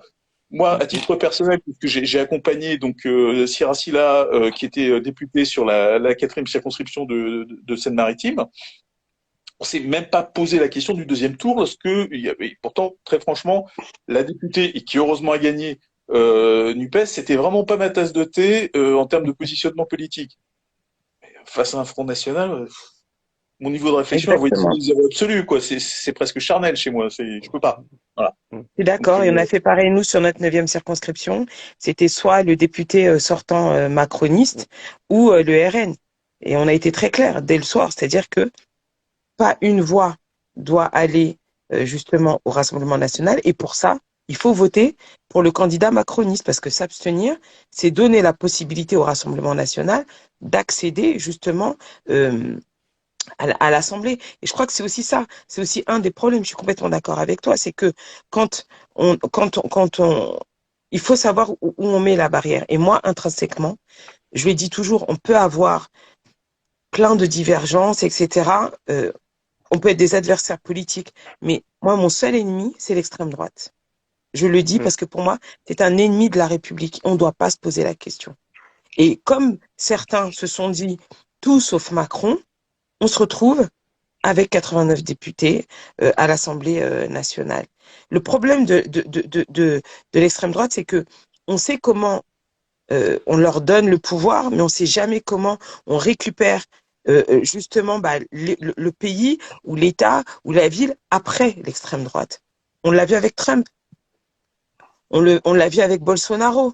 C'est-à-dire que c'est des gens qui font des dégâts importants et qui laissent s'insinuer aussi des idées qui font que il y a ce qu'on appelle, Gamal, je crois que c'est toi qui en as parlé, des réflexes racistes, justement, qui sont terribles dans le rapport à l'autre. Et je crois qu'il faut jamais oublier ce qu'est l'extrême droite. Jamais. On peut être en colère contre la Macronie, on peut être en colère envers plein de choses, mais moi je crois que c'est de la responsabilité de ceux qui se disent humanistes et républicains de ne jamais donner la possibilité à l'extrême droite d'avoir une représentation de la République et surtout pas de prendre le pouvoir. Et c'est aussi pour ça que, à l'aune de ce qui se passe justement dans les différents pays européens, à l'aune de la montée de l'extrême droite un peu partout autour de nous, posons-nous la question. Quand on voit les dégâts que ça a fait au Brésil, aux États-Unis, quand on voit la Giorgia Meloni, etc., enfin, posons-nous la question. C'est-à-dire que on doit être en capacité d'offrir une véritable alternative à nos concitoyens, nos concitoyennes. Considérer que parce qu'on dit, on va faire le front républicain, c'est à ça qu'a joué Emmanuel Macron. Ça ne suffit plus. Ça ne suffit plus. Si vous n'êtes pas en capacité d'être crédible sur vos propositions, les gens se disent, on va essayer. Sauf que l'extrême droite, ça s'essaye pas. Jamais. Parce que ceux qui ont essayé, on en a plein des exemples dans l'histoire de l'humanité. On sait ce que ça a donné. Donc, je crois qu'il faut aussi qu'on soit pleinement conscient de notre responsabilité en tant que citoyen. Et tu l'as dit, Olivier, quand on ne vote pas, quand on s'abstient, ou quand on se dit, pourquoi pas, on obtient ce genre de personnes qui, à l'Assemblée nationale, au cœur même de la démocratie, tiennent des propos qui sont des propos racistes, et on ne peut rien contre ces gens-là, parce qu'ils sont protégés par justement notre système démocratique. C'est un cercle vicieux, mais c'est comme ça. Ils ne sont pas protégés par notre système. Enfin, là, je peux pas entendre ça. Ils sont protégés dans le sens où ils sont protégés dans le sens où c'est-à-dire qu'aujourd'hui, moi je dis qu'il est protégé entre guillemets, c'est parce que il peut dire ce genre de choses. Il a eu la plus haute sanction parce que on n'a jamais pensé qu'on pouvait se retrouver avec ce type de personnage au sein de l'hémicycle qui tenait ce genre de propos. Et le problème, c'est qu'il va revenir. Je sais pas s'il est revenu d'ailleurs. Il doit être revenu maintenant. Mais la seule chose, c'est que sa patronne était terriblement en colère contre lui. Il s'est pris une sacrée soufflante et il va se tenir à carreau pour que justement on oublie qu'il a tenu ce genre de propos. Et demain, ça y est, c'est terminé. Enfin, je veux dire, il se fait pas virer de l'Assemblée nationale parce qu'on n'a pas les moyens de le virer, alors que ce qu'il a dit, c'est un délit. C'est aux électeurs de le faire. Exactement. C'est leur responsabilité. Pardon, excuse-moi, Kamal. On va laisser à Gamal. Merci, Geneva. Merci beaucoup. Oui, alors, sur la question extrême droite, je connais la bête parce que ça fait à peu près 10 ans que je me tape avec ces abrutis sur le terrain. On les a connus avant. J'ai fait ça dans les années 80, on se tapait avec les skinheads à Paris, mais bon. Ça pour dire simplement, qu'est-ce qu'est l'extrême droite? Effectivement, c'est des bestioles qui ont un projet politique. Comment? On était jeunes, on était fous, on était trotskistes. Ouais, j'étais pas trotskiste, mais on se tapait quand même, hein. C'était plutôt que les Roca Vicieux, Black Dragon, Roca Junior, c'est des gens comme ça qu'on avait avec nous, qui ont fait un travail formidable. D'ailleurs, faut les en remercier à l'époque. Parce qu'il fallait, moi, j'habitais à 2 pas de l'autre abruti de Batskin. Donc, c'est vous dire un peu. Je l'ai croisé plusieurs fois. C'était un phénomène, celui-là, et maman libanaise, il veut nous expliquer ce qui se passe en France, enfin, c'était particulier. Mais simplement pour dire quoi? Pour dire qu'effectivement, dans l'hémicycle de l'Assemblée nationale, c'est le lieu, n'oublions pas tout de même, où on vote les lois. Donc, on a donné des pouvoirs à des crétins pour voter des lois. C'est intéressant en termes de distribution de pouvoir. Ensuite, moi, ce qui me choque, alors on a reçu à la radio Carlos Bilango, qui est un type très sympa d'ailleurs, et qui revenait d'Algérie. Donc moi, ça me parle plus parce qu'il est en train de porter une question qui nous est chère, à savoir la restitution des crânes algériens du musée de l'homme à l'Algérie. Donc ça, rien que pour cette qualité-là, il a été reçu comme un roi en Algérie. Il a été touché par l'accueil qu'il a reçu parce qu'ils l'ont célébré. Et en même temps, ça faisait suite aux propos racistes de l'autre crétin. Alors, je traite de crétin à satiété. Je continuerai autant que je veux. Je l'ai dit en direct à la radio devant 100 000 personnes parce que j'ai pas de problème avec ça. J'assume mes propos face à des crétins. Et un crétin, pourquoi? Parce qu'il se défend de façon la plus lamentable qui soit. On fait des histoires à Katnas qui revient parce qu'il a mis une gifle. Il a mis une gifle à son ex-copine sur un coup de colère. On se demande s'il doit revenir à l'Assemblée, alors que il relève pas du pénal. Ça relève d'un mauvais comportement. Il peut être poursuivi au tribunal d'instance, bon, peut-être, mais ça va pas bien loin. Alors que l'autre, c'est quelque chose qui relève du pénal et il revient tranquille, hein, sans inquiétude. Donc c'est quand même très particulier en termes de traitement et c'est vrai que cette immunité parlementaire, qui est un acquis de la République, en même temps qui peut faire défaut, on le voit aujourd'hui, est quelque chose qui ne devrait pas prescrire les faits. C'est-à-dire que le fait d'avoir un propos raciste ne doit pas être prescrit au bout de 5 ans de mandat. Il doit être poursuivi a posteriori. Et ce serait pas inintéressant de fouiller cette question peut-être par rapport aux questions de propos diffamatoires et racistes. Je ne sais pas si le racisme est prescriptible. Bon. Deuxième question qui se pose par rapport à ces phénomènes, c'est que ce monsieur se défend de la façon la moins habile qui soit. On sent que c'est pas un cerveau. Effectivement, travailleur détaché chez lui quand il donne des leçons par rapport à l'immigration. Il se défend de la façon moins habile en expliquant qu'il a dit, il a éructé, hein, littéralement. C'est quelqu'un dont la parole a été vomi et qui, s'il n'avait pas fauté, se serait dénoncé. Ce qu'il ne l'a pas fait. Il a fait le retrouver. Ce qui prouve qu'il savait qu'il avait commis une faute. Eh bien, il dit quoi? Il dit qu'il retourne en Afrique. Or, en bon français qu'il est, il aurait dit, s'il avait voulu parler d'un pluriel qui reste tout autant raciste, qu'il retourne en Afrique avec la liaison, le NT. Parce que le S de il, on l'entend pas. Mais qu'il retourne en Afrique, on l'entend, la liaison. Donc c'est bien du député dont il parlait et non pas de ces bateaux. Tu devrais regarder en fait le verbatim de la séance, puisque Ouais. au moment où les députés parlent, il y a des greffiers dont le boulot est de noter mot à mot ce que disent tout à les fait. députés. Et il a bien dit retourne en Afrique. Il n'a même Oui. pas mis de sujet. Ok. Ah bah c'est encore pire. Donc les choses sont très Merci. claires. Ah oui, non, Merci, là, Élie. je veux dire, s'il y a un truc où vraiment il peut pas se défendre, c'est qu'il a dit est dégueulasse. Ouais, c'est indiscutable. Donc il dit ça parce qu'il a en face de lui un homme dont il perçoit qu'il est d'origine africaine. Bon, c'est pas difficile à deviner, hein. Un petit peu de bronzage, ça passe tout seul. Il faut pas rester trop longtemps au soleil avec lui, hein. Mais il n'en demeure pas moins que le propos raciste tenu par cet homme, alors que la question qui était évoquée, c'est la question effectivement de ce fameux navire, était autrement plus importante. Donc quand il va éructer sa haine, c'est précisément pour dire mais qui est ce sous-fifre, qui est cet usurpateur, ce fameux syndrome de l'usurpateur qu'il voudrait nous vendre, qui vient dans mon assemblée de blancs, d'Européens, nous expliquer la loi. Eh bien, cet usurpateur a la qualité qu'il n'aura jamais. Lui, il s'occupe de ses terrains de salade, sûrement, je sais pas ce qu'il fait, parce qu'il est paysan. J'ai rien contre les paysans, au contraire, je les encense. Mais lui, franchement, c'est pas la meilleure graine, on va dire. Tout à l'heure, il y a un terme que tu as utilisé, Olivier, en parlant de fait qu'il se multiplie. Il faut faire attention avec ça parce que c'est l'extrême droite qui utilise ça pour nous. Donc, ça me fait marrer que tu l'utilises à l'envers. Le retournement stigmate, c'est quand même la meilleure manière de les traiter. Hein. Oui, je suis d'accord, mais ça me fait rigoler parce que tu m'as rappelé le bouquin de l'autre qui parlait des Arabes qui se multipliaient comme des rats. Donc, mais c'est très amusant. Quoi qu'il en soit, effectivement, les renvoyer dans leur réalité, ça fait assez mal. Mais ce que je veux dire par rapport à ça, c'est que le propos est évidemment raciste et évident. Il est protégé par un système qui protège les députations, et c'est très bien, parce qu'il faut quand même que les députés puissent travailler. Et en même temps, les députés ne font plus leur travail. Alors maintenant, la question du vote. Moi, je sais une partie de la problématique qui s'est posée, et ça a été fait par un homme qui se prétendait d'origine africaine, mais ce qu'il n'a quasiment pas en termes d'attachement, c'est un mensonge, et qui a validé la stratégie de Jean-Marie Le Pen des années 90 quand il était voir Saddam Hussein en Irak.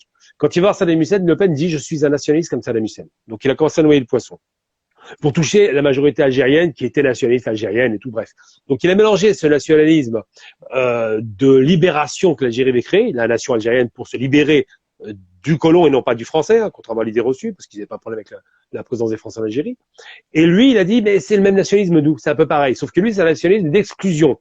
C'est-à-dire que je veux ma nation pour dégager des gens qui me dérangent. Le fameux bouc émissaire. Et donc Le Pen avait travaillé sur ces questions en 90, il n'a pas abouti, mais il a reçu, et malheureusement, il a reçu de la part d'un des nôtres, entre guillemets, hein, parce que c'est le bronzage qui fait qu'il est des nôtres, mais pas dans la tête, hein, un soutien considérable d'un type que j'ai combattu dès le départ, Soral, qui a reçu le soutien d'un type d'origine africaine, Dieudonné. C'est ces crapules-là qui ont réussi à vendre, ce que Le Pen n'arrivait pas à vendre à l'époque. Personne ne gobait son histoire nationalisme. Eux sont arrivés, ils nous ont recyclé ça en disant, mais vous vous rendez compte, le Front National, c'est pas si mal que ça. Vous êtes français aussi, on vous aime bien, c'est les autres qu'on veut pas voir, ceux qui arrivent en dernier. Et vous, fermez la porte derrière vous, ça va très bien. Ils ont dit, vous êtes étudiants, vous êtes recevables, vous n'êtes pas des racailles, vous êtes recevables. Il a commencé à recycler Soral et Dieudonné, qui l'a aidé, puisque c'est Dieudonné qui a donné un porte-voix, une voix extraordinaire à cette crapule Soral, qui était un parfait inconnu avant Dieudonné, hein. Il a réussi à faire diffuser ce discours crasseux dans toutes les banlieues. Alors moi, dès le départ, j'ai attaqué Soral dès 2011. J'ai pas attendu que les héros du dimanche débarquent 5 ou 10 ans après, hein. J'étais le voir sur place à la main d'or pour lui dire d'arrêter cette manipulation. Je lui ai rentré dedans. Ça s'est très mal passé. Parce que j'ai le droit à des insultes et des menaces pendant des mois, mais j'ai assumé mon propos parce que j'ai cassé ce mouvement-là. Parce que les Arabes ont commencé à se poser des questions. Tiens, c'est bizarre, pourquoi un bougnoul comme nous va avoir Soral alors qu'il est avec nous et il comprenait qu'il y avait un problème.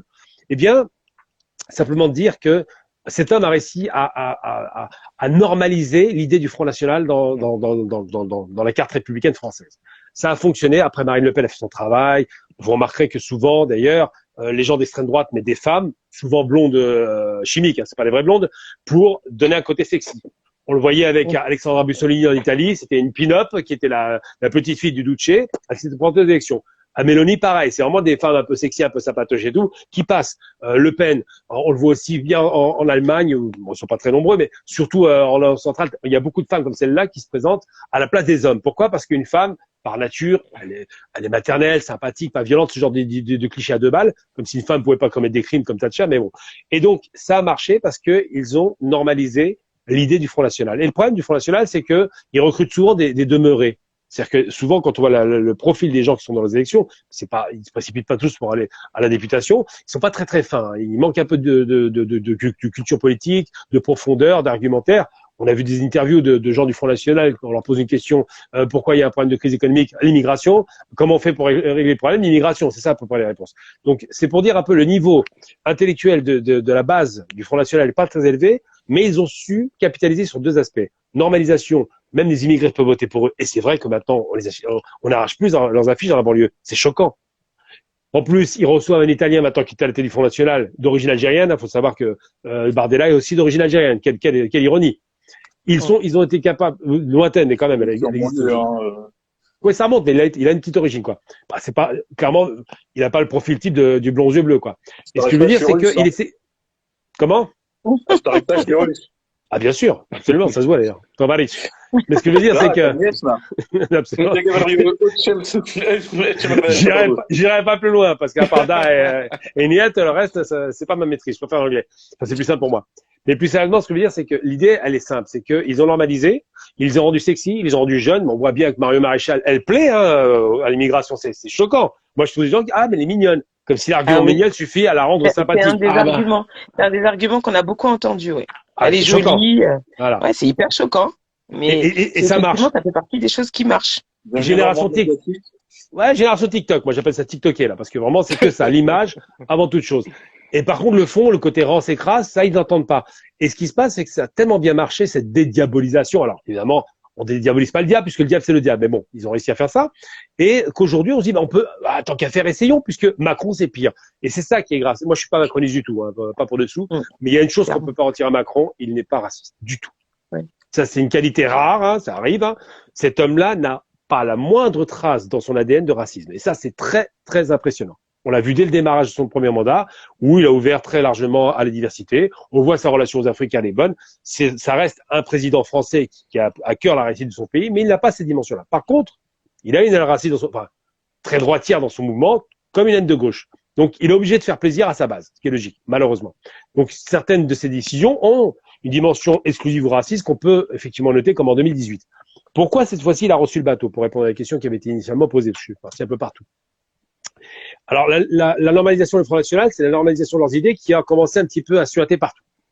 Ce qui fait que maintenant, les gens disent, chiche, on peut essayer. Ce qui est très grave. Parce que la dernière fois qu'on a dit chiche, on peut essayer, c'était en 33, le 30 janvier 33 en Allemagne. Hitler malin, il a pris tous les pouvoirs. Donc, sauf que lui, il était en costume. Maintenant, il n'est plus militaire, mais quand même. Et là, c'est pareil. Chiche, on peut essayer. Ils se rendent même pas compte de ce qu'ils sont en train de dire. Ils savent même pas que la première chose qui va arriver, c'est qu'ils vont taper là sur la première cible évidente. Et donc, et je parle des Africains au sens large du terme. Macron, qu'est-ce qu'il a fait? Quand il dit Mélanie, il déteste Mélanie, il faut le savoir. Il la déteste pour 10 000 raisons, mais il la déteste vraiment. Quand il voit qu'elle refuse un bateau africain, il va pas généreusement le récupérer, pas du tout. Il réagit à sa détestation de Mélanie qui lui dit, mais va le récupérer ton bateau. Voilà ce qu'il est en train de faire. Et il va récupérer un bateau parce qu'il est obligé de le faire par réaction à l'extrême. C'est pas parce qu'il est humaniste du jour au lendemain. C'est parce qu'il se trouve coincé. S'il refuse le bateau, il est pire qu'elle. Donc, il est obligé par contraste, encore une fois, de le recevoir. Et ça nous donne un indicateur. C'est qu'aujourd'hui, la réaction est circonstancielle, est opportune, évidemment. Ça lui a été imposé de façon opportune, malheureusement fort heureusement pour le navire, mais malheureusement pour les autres, parce que derrière, il va serrer la vis. Parce que maintenant qu'ils sont là, on va serrer la vis, forcément. Et la question qui se pose, c'est comment faire pour lutter contre l'extrême droite et ses idérances? C'est difficile parce que l'extrême droite a su, même s'il y a des réactions éructent parfois où ils se lâchent, ils s'oublient. Mais globalement, ils savent très bien, ils serrent la vis, ils font très attention à ne pas déraper. Sur la question de l'antisémitisme, c'est fini, c'est réglé, ils n'en parlent plus du tout, c'est fini, on n'est plus là-dedans. Sur la question des anti-noirs, anti-arabes, oui, mais les immigrés, pas les noirs, pas les arabes, pas ceux-là. C'est-à-dire qu'ils font une distinction entre ceux qui sont ici implantés et français, et qu'on peut recycler, et les autres. Et surtout, ils ont été très malins. Ils ont fait comme Hitler, pour le coup, la stratégie a été payante. Ils ont joué la carte du national-socialisme, donc d'une dimension sociale qui a séduit, malheureusement, et on peut le dire, à gauche. C'est-à-dire que la classe ouvrière qui était traditionnellement communiste ou LFI, ou même verte, parfois, eh bien, elle a basculé à l'extrême droite. Et ce fameux rouge-brun dont on parle souvent, aujourd'hui est actif. Et ce rouge-brun a opéré en Allemagne comme il opère en France. Et ce qui se passe, c'est qu'en Allemagne, c'est pour ça que c'est inquiétant, c'est parallèle. En Allemagne, qu'est-ce qui s'est passé? Les sociodémocrates ont été, comme les communistes, les communistes ont été combattus, mais les sociodémocrates ont été absorbés par les nazis. Ils ont été évincés littéralement, et il n'y avait plus de communistes du jour au lendemain au bout d'un an. En 34, c'était fini. Pas de communistes, pas de socialistes. Et aujourd'hui en France, le communisme est presque mort, le socialisme il est pratiquement mort aussi, Et tout ce qui est mouvement de gauche, c'est quoi? C'est des types qui sont assez médiocres en vérité. Je parle des dirigeants, pas la base. Juste pour finir. T'as la porte-parole du Parti Socialiste, là. On va dire ça. Ah, mais non, mais je le répète d'autant plus, hein, parce que j'ai aucun problème. Non, mais je Pour une dis, fois, c'est pas moi qui se ramène avec une cible. non, mais je le dis d'autant plus parce que je dis que la base socialiste, moi j'aime bien Rocard, voilà, si c'est courant Rocardiste, ça me va très bien parce que Rocard était honnête. C'est Mitterrand qui détestait Rocard. Bah, on est d'accord. Rocard, c'est quelqu'un qui était vraiment socialiste. Il y en a eu quelques-uns, mais lui, il était chevillé au corps. Et j'aimais le personnage pour des raisons humanistes et autres. Mais ce que je veux dire, c'est que je dis le socialiste, c'est ce que j'appelle Mitterrand, en gros, c'est ça. Ils ont été atomisés, malheureusement, on peut le déplorer. La France insoumise se comporte très mal. Ils sont incapables de gérer leur image. Ils font n'importe quoi. Ils se battent pour des bouts de ficelle, alors que la question sociale est prégnante. Et aujourd'hui, bah, ça laisse une véritable voie d'honneur à l'extrême droite. Et j'ai envie de dire que ce qui me choque, pour conclure mon propos le plus, ce qui me choque vraiment, c'est pas le fait que le Front National participe aux élections. C'est normal, on est en démocratie, ils n'ont pas commis de crime pour être refusés. Donc ça, c'est normal. J'accepte le principe et je dis que sinon on ne vote pas, nous sommes responsables, tout le monde est d'accord là-dessus. Ce qui me choque le plus, c'est le fait que et pour la première fois, sans proportionnel, ils ont fait 90 députés quasiment. Sans proportionnel. C'est-à-dire qu'ils Parce sont que allés. La banalisation, elle a fonctionné à plein. Et Ils quand on met un signe égal entre les députés de la NUPES et ceux du Rassemblement national, comme l'a fait le pouvoir en place absolument. au moment des élections législatives du second tour, parce que pour eux, ils se disaient, il valait mieux se retrouver face à un RN pour être sûr de gagner. Et la vérité, c'est que c'est pas comme ça que ça s'est passé. C'est que le Front républicain n'a pas fonctionné, parce que les gens se sont dit, il y avait une telle détestation d'Emmanuel Macron que du coup les gens se sont dit, bah c'est pas grave, il reste président, mais il y a des gens qui m'ont dit, un député du Rassemblement national, ça sera moins dangereux qu'un député de chez Macron, parce que il sera pas dans la majorité et au moins ça l'empêchera de voter les lois pour justement nous faire la misère. Le problème il est là. Justement, donc, à partir de ce moment-là, on récolte ce qu'on a semé. Juste pour conclure, c'est là justement, on arrive au vrai sujet qui depuis le début m'intéresse, c'est que ce front est à 89 députés, que Macron, qui est dans une difficulté notoire, parce que maintenant on est vraiment dans une quatrième république, il n'y a pas de gestion de. Aujourd'hui, à part le 49.3, il se passe rien. Donc, ce qui se passe, c'est que on passe pas toujours en force. Évidemment, ça va énerver. Donc, ce qui se passe, c'est qu'il risque de faire une dissolution, peut-être ou pas. D'ailleurs, il va peut-être pas faire du Chirac, mais bon, il voudrait peut-être dissoudre, et ça profiterait pas évidemment à la gauche, parce que la gauche va souffrir sur cette dissolution. Ça va profiter à l'extrême droite. C'est-à-dire qu'il risque de faire monter de façon considérable l'extrême droite, et peut-être de s'en accommoder. Donc, la question qui se pose aujourd'hui, c'est comment faire pour qu'il n'y ait pas cette nouvelle assemblée encore plus extrême droite qu'elle ne l'est aujourd'hui, sachant que les Zémouriens, qui ont été ridicules d'ailleurs en demeurant, faut le rappeler, sont en embuscade. C'est-à-dire que s'ils n'ont pas réussi la dernière fois, ils peuvent obtenir des députés. Donc, il faut se poser des bonnes questions, savoir qu'est-ce qu'on peut faire par rapport à ça. Et la réponse, elle est simple, c'est que la gauche, malheureusement, ne sait pas travailler sur des vraies questions qui les intéressent. Moi, la gauche, c'est le social. Ils ne savent plus travailler sur le social. Ils se perdent dans je parle de la gauche NUPES, c'est celle qui a le plus de pouvoir. Actuellement, ils se perdent dans des questions périphériques, la question de Katnas, la question de Bayou, enfin, c'était pathétique. Mais non. C'est les médias qui se perdent là-dedans. Enfin, je veux dire, faire attention aussi. C'est parce que les médias aussi entretiennent ça. Non, moi je pense que non, mais je maintiens mon propos parce que je connais beaucoup de gens de la France insoumise, j'ai beaucoup d'amis partout. Ce que je veux dire, c'est que le média fait le travail, il fait son travail de média, et surtout les médias poubelles, les médias privés. On a tout ce qui est BFM, CNews, ils font ce qu'on appelle la faux spectacle. Là-dessus, on est d'accord. Leur faute à eux, et je leur ai déjà dit 10 fois. Hein, je connais une députée, Sabrina Sebaï, qui a un rôle important. Je comprends pas pourquoi vous n'êtes pas capable de vous exprimer avec plus de conviction, et surtout pourquoi vous tombez dans les pièges grossiers. La question Katnas ou Bayou, la première réponse qu'on donnait, c'est périphérique, ça ne vous regarde pas. Voilà. On ne parle pas de ça, on parle des sujets qui nous intéressent. Eux, ils répondent. Ils tombent dans ce piège. Ils répondent systématiquement aux invectives et ils ne s'intéressent plus aux vrais sujets. Or, aujourd'hui, logiquement, la gauche, c'est là où je ne comprends pas le délire. Elle a un pont d'or devant elle. La dégradation économique, la situation difficile, les tensions sociales, l'augmentation des prix délirantes et la mauvaise gestion de l'État, c'est un pont d'or pour la gauche et ils n'en profitent pas. Et c'est là où je peux leur en vouloir. Je suis pas nécessairement de gauche, mais quand même, il arrive un temps où il faut rééquilibrer un peu. Là, aujourd'hui, il y a des déséquilibres notoires. Le problème, c'est qu'aujourd'hui, la gauche n'a pas son mot à dire, entre guillemets. C'est-à-dire qu'aujourd'hui, on est sur des problèmes de buzz. Et effectivement, la France insoumise a sa part de responsabilité parce que pour avoir travaillé, justement, parce que j'étais une des représentantes de la NUPES pendant la campagne des législatives, donc j'ai pu travailler, notamment avec Jean-Luc Mélenchon et avec d'autres. Je leur ai dit, vous êtes dans l'instantanéité parce que parce que les gens sont dans la radicalité. Si vous avez un discours modéré, on ne vous écoute pas. Ce Tout qui à fait. marche, c'est la radicalité. Et le problème, c'est que comme c'est à cause de ça que les filles et consorts ont réussi à être au devant de la scène, en étant dans l'invective au sein de Mm, l'hémicycle, mm, en étant avec des punchlines dans les médias, etc. mm. Quand vous êtes quelqu'un de modéré comme moi ou comme Olivier Faure dans notre parti, vous êtes beaucoup moins audible. Et le mm. problème, c'est qu'aujourd'hui, ça se retourne aussi contre nous parce que les gens se disent, bah oui, mais ils savent pas se tenir. Vous vous C'est rendez ça. compte qu'on en était à un point où les gens se disaient, bah, on peut dire ce qu'on veut du Rassemblement national, mais eux, on les entend pas, ils savent se tenir, ils Tout à arrivent en fait. cravate et en costume. Enfin, je veux Absolument. dire, c'est quand même ubuesque. Mm. Olivier C'est quand veut même dire quelque dingue. chose. Pour le Olivier veut dire coup, quelque chose. je voudrais juste une petite intervention parce que, alors, j'ai malheureusement oublié son nom, mais quelqu'un avait mis un message, entre autres, en disant, mais ce que vous décrivez de la réalité du RN, est-ce qu'ils sont si terribles que ça au quotidien Zinedine, et dans c'est l'Assemblée Zinedine qui a nationale? dit ça. Qui a dit Euh, ça? Zinedine. Zinedine, je crois. j'ai vu le message passer, Écoute, je sais pas qui en fait, désolé, mais je Mhm. trouve que c'est assez intéressant à mettre en perspective avec ce qui vient d'être dit. ouais. Il y a effectivement eu enfin, il y a toujours d'ailleurs, parce que là, François Ruffin là, a commencé un peu à Mm, essayer de recadrer les choses, donc j'espère qu'il va être entendu, mm. qui a été effectivement de rentrer dans un affrontement très massif contre le gouvernement, donc de la part de la NUPES, et on voit aujourd'hui que non, ça ne marche pas. Je suis désolé, ça ne fonctionne pas en fait. Et la meilleure preuve, c'est malheureusement que le Front National avait réussi, lui, à passer pour le parti de gouvernement pour juste en se pointant, en s'habillant avec la cravate, le petit Tout à tailleur fait. Mhm. pour les Mm. dames, et Oui, oui. en typant pas un mot en, et je précise bien, en séance.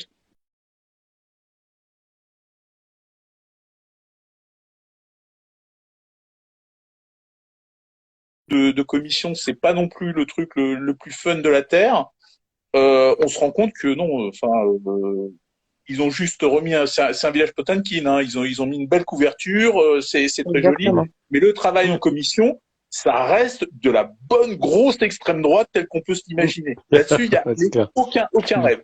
mm, Donc, Ouais, du ils ont bon rouge compris qui une cache. chose, que pour le coup, effectivement, on peut être attiré, et on voit par exemple ce qui s'est passé entre messieurs Hanouna et Boyard, on peut être attiré pour regarder, mais c'est de la même manière que les gens regardent le Loft, c'est de la même manière que les gens regardent les Marseillais. Je veux dire, Ouais, il y c'est a clair. personne qui ira dire les Marseillais c'est génial, j'apprendrai plein de choses en regardant ça, mais à contrario, c'est le sujet de discussion, c'est la dernière connerie qu'ils ont dite. C'est quoi les Marseillais? Mais C'est quoi les parce que Marseillais? C'est de la alors télé-réalité. c'est la même Ah, chose ok. un peu que c'est des émissions en fait qui passent sur des chaînes plutôt câblées Ouais. et qui ont pour vocation d'essayer de mettre en situation des personnes qui auraient pu connaître peut-être un développement intellectuel supérieur. Voilà, on va être poli. Je trouve Oh que là, c'est bien oh le dit. niveau d'insulte. Je trouve que tu le dis bien. Ouais, non, j'essaie quand Je même parce répète que aussi. Oh, Je j'essaie répète de me aussi dire, ça. je vais vous dire très sincèrement, moi ça me fascine parce que j'essaie de me dire, mais si on les enlève de la caméra, je voudrais quand même savoir comment ils sont en dehors de la caméra, quoi, vraiment. Oui, moi aussi. Je Moi voudrais aussi. passer La même. une journée avec n'importe lequel d'entre eux ou d'entre elles d'ailleurs, je m'en fous, mais passer une journée avec eux pour savoir comment ils sont en vrai, parce que je me dis c'est pas possible d'être comme ça n'existe pas. Je pense que Je veux dire, sociologiquement, ça peut être intéressant, effectivement. ah ouais, non mais la personne qui lorsqu'on lui présente une photo de Mandela pense que c'est Morgan Freeman, j'adore Morgan Freeman. Mais, j'ai un problème, vous comprenez, enfin moi ça me dérange. Bref, on va laisser ça de côté, mais grosso modo, ce qui est l'optique de la NUPES, c'est de croire que cette popularité-là, qui fait parler de soi, vaut pour crédibilité politique. Et le Front Non, National, ayant pris bien sûr complètement que non. le truc, leur a fait la démonstration, bah non, c'est pas comme ça que ça fonctionne. Donc, Je suis ok, d'accord. là-dessus, peut-être qu'un changement va avoir lieu. Je pense que ça va être difficile. Parce qu'il y a une décrédibilisation qui est massive. Et là, on a un énorme problème face à nous. Parce que cette décrédibilisation, on va être clair, dans 5 ans, il y aura pas, c'est grand secret, il y aura plus de. Alors maintenant, ça s'appelle Renaissance, mais Renaissance va disparaître quasiment. Ah Renaissance ben oui, aujourd'hui n'a pas c'est fini. réussi à exister autrement qu'avec le président. Le président ne se Ouais. représente pas. Ça va être gênant. Grosso modo, on est dans une configuration qui est celle qui était le RPF à l'époque, pour ceux qui l'ont connu, pas moi, Oui, connu. qui était le parti du général de Gaulle. Le général de Gaulle quitte le pouvoir, le RPF disparaît. Tout à fait. Voilà. Mais c'est ce qui va se passer. Ouais. C'est pour ça qu'on a des gens comme Édouard Philippe qui sont en embuscade et d'autres Oui. qui Par exemple. préparent Le la modèle suite. reste aussi, puisque Voilà. c'est quand même, voilà. Ah, Exactement. On sait très bien. Chacun C'est dans pour sa ça qu'ils sauce. sont. chacun défend Mais sa paroisse. pour C'est le bien. coup, ça ne fait rien. Là où je voulais arriver, c'est que oui, le RN, c'est un problème à l'Assemblée Bien nationale. sûr. Ils ont juste réussi à faire un beau village Potemkin qui donne une façade absolument présentable. On passe devant, ah, Exactement. c'est joli. Ah bah finalement, ils sont pas si terribles que ça. C'est les mêmes. Ils n'ont pas changé. Et sinon, il n'y aurait pas eu cette phrase-là. Là-dessus, Bien sûr. il faut vraiment qu'on se le dise une bonne fois pour toutes. Et aussi qu'on se dise, bon, ben, il y a une reconstruction qui va avoir lieu maintenant dans 3 ans. Et que cette reconstruction, c'est maintenant qu'il faut la faire. Parce que Ah bah si oui. on continue à avoir une gauche qui continue, alors, et c'est un centriste qui vous le dit, hein, si on continue d'avoir une gauche qui se caricature comme c'est le cas aujourd'hui, je sais pas Ah, comment on va faire la prochaine élection, hein, je vous le dis franchement, on je a un énorme partage. problème face à nous. Je partage, et c'est pour ça que je dis que il faut sortir des postures, il faut sortir de la caricature et de la et du buzz, de la recherche du buzz et de la punchline en permanence. Il faut être sur le fond. Si on n'est pas en capacité d'apporter des réponses concrètes au quotidien des gens, à justement leurs craintes, leurs angoisses, ce qu'on se prépare pour 2027, c'est l'extrême droite au pouvoir. C'est clair. Moi, je le dis et je le répète. Et ce sera de la responsabilité d'abord de la gauche d'être en Des capacité électeurs un de peu quand même. sortir de ça. Non, mais aussi, mais c'est-à-dire que l'électorat, pour que tu puisses, moi, je suis quelqu'un qui est profondément convaincu. Moi, je suis élu de proximité depuis 14 ans. Moi, je reste convaincu que si tu veux que les gens se déplacent et qu'ils votent pour toi, il faut que tu sois en capacité de leur proposer des choses et qu'ils se disent, si je vote ici, mon quotidien, il va changer. S'ils n'ont pas la perspective d'un changement et d'une amélioration de leur vie ou de leur redonner l'espoir que leurs enfants vont pouvoir s'en sortir, les gens ne se déplaceront pas. C'est aussi simple que ça. Parce qu'ils se disent, à quoi bon? J'y vais, je vais voter, ça change rien à ma vie. Et pourquoi est-ce qu'on continue à avoir justement des gens qui s'intéressent encore aux élections municipales? Parce qu'on est à portée de baffe. Et que au moins concrètement, ils vous voient, ils savent ce qui se passe pas, ils vous connaissent. Les législatives, donc tellement de personnes m'ont dit ah ouais mais ça sert à quoi? Ils savaient même pas à quoi peut servir l'élection législative. Les régionales, je vous en parle même pas. Ça leur semble tellement Et les loin. européennes, Pourquoi il y en a autant qui s'abstiennent? Alors voilà. Et les européennes, bon voilà. Si les gens ont la conviction que de toute façon, ces élections-là, ça ne sert qu'à fabriquer une élite qui profite de son mandat pour vivre mieux, les gens ne se déplaceront pas. C'est aussi simple que ça.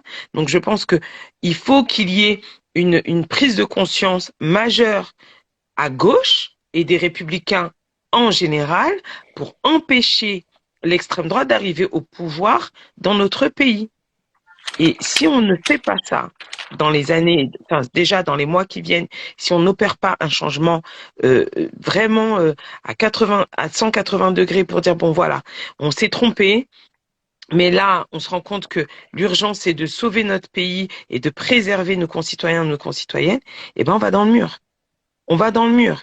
Et moi j'ai vraiment peur de ce qui peut nous arriver si on n'a pas une prise de conscience rapide et radical là pour le peu, pour avoir un vrai projet de société à proposer, parce que si on le fait pas, ce qui nous pend au nez, c'est une fusion aussi d'une certaine droite extrême, incarnée par Ciotti et consorts, qui va aller rejoindre le Rassemblement national, parce que finalement ils sont fréquentables, les Marion Maréchal, les Jordan Bardella, que moi je vois, que j'ai vu évoluer moi pendant la campagne des régionales, il est brillant. Et c'est pour ça qu'il est dangereux, parce qu'il se revendique de la Seine-Saint-Denis. C'est un enfant issu de l'immigration, mais l'immigration qui, elle, a réussi à s'intégrer et pas la racaille de quartier. Il a grandi dans le 93. C'est un de ses arguments de campagne. Et c'est là où il est dangereux parce que du coup, ça parle effectivement à des gens qui ont des origines et qui se disent oh bah finalement il a raison, et puis il y a le syndrome de je ferme la porte derrière moi Mhm. qu'on a pu étudier effectivement aux États-Unis et ailleurs, c'est-à-dire l'enfant de migrant qui dit bah derrière moi il y a plus personne qui monte parce que les gens qui arrivent me rappellent des conditions dans lesquelles je ne veux pas retomber. Et comme Mhm. moi j'ai réussi à une certaine ascension sociale, je veux pas que ces gens-là viennent me disputer cette ascension ou viennent partager le gâteau. Et je crois qu'il faut faire attention aussi à ça. Alors, merci beaucoup pour la qualité des échanges. Je vais noter cette date dans le calendrier. Olivier et Gamal étaient d'accord aujourd'hui toute la soirée, donc je me félicite. Face à ce genre de situation, on ne peut que être d'accord. Et Ouais, c'est clair. ça veut vraiment dire que vous êtes On reste sur de l'humain, quoi. voilà, vous êtes Non, c'est des clair. débatteurs c'est des idées que vous confrontez et non pas des guerres d'ego. Donc, je vous remercie de la qualité des échanges. Je voudrais vous laisser un petit mot pour la fin. Il est 23h26. On aura fait peut-être 2 heures de débat. On a fait le fond, on a fait la forme, on a même discuté de la réelle. Pour moi, c'est quand la députée avec laquelle tu as échangé, je sais plus c'est quoi son prénom, très Laure important. Lavalette. Laure Lavalette qui dit que Laure Lavalette. un MNA, c'est 50 000 euros par an, alors que les hôpitaux, la qualité des hôpitaux pour les Français est catastrophique. Bah, on oppose le migrant face aux Français, aux citoyens français. Et là, vraiment, c'est dangereux. Zinedine vous parallèle disait que on était un peu trop fort sur le Front National. On se rappelle que Jean-Marie Le Pen a été instrumentalisé par François Mitterrand. On sait très Mhm. bien comment ça fonctionne. Mais c'est important pour les jeunes pour les plus jeunes de savoir un peu, et Olivier, Djenaba et Gamal, vous avez vraiment déroulé un peu le fonctionnement du Front National. Parce que quand on met une jeune fille, moi j'ai des jeunes, je leur dis, tu vas voter pour qui? Bah, pour Marine Le Pen, parce que sa nièce, elle est belle. Ou Macron, parce Ouais, qu'il est beau. c'est clair. Beaucoup d'amis à moi me disent, Macron, il Et est beau, je vote les pour lui. chats, alors. Donc, on Et a. puis elle aime les chats, Marine. Ah, bah, Elle est Et en gentille, plus, elle aime les chats. ouais, elle aime les chats. Quand on y réfléchit, tonton Adolphe, il aimait bien les petits-enfants aussi. Bon, il voulait se Exactement. rendre heureux, mais il aimait les enfants, hein.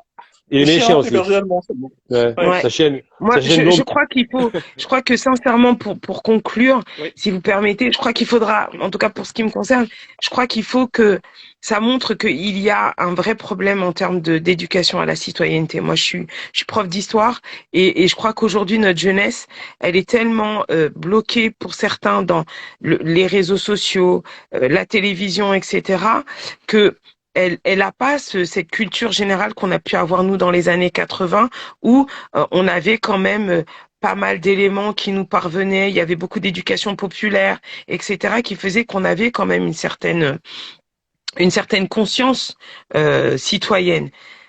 Moi, je crois que le boulot, il commence par là. C'est-à-dire qu'il faut rappeler à chacun et à chacune ce qu'est la République, quels sont les dangers de l'extrême droite, comment on peut avoir justement cette conscience citoyenne et comment les uns et les autres, on peut être en capacité de construire une, une, une, une société qui est meilleure et qu'on soit pas dans la défiance permanente de l'autre et tant qu'on n'arrivera pas à remettre un petit peu d'humanité dans les échanges et dans la politique et qu'on sortira pas des clashs comme on a pu en avoir avec Hanouna ou encore les Boyards, etc., eh ben on n'est pas sorti de l'auberge. Donc je crois qu'on a du travail face à nous et je te remercie Salif de mettre aussi un petit peu de nous permettre d'avoir des échanges qui sont des échanges de fond, de qualité et justement exactement les réseaux sociaux peuvent être aussi des vecteurs.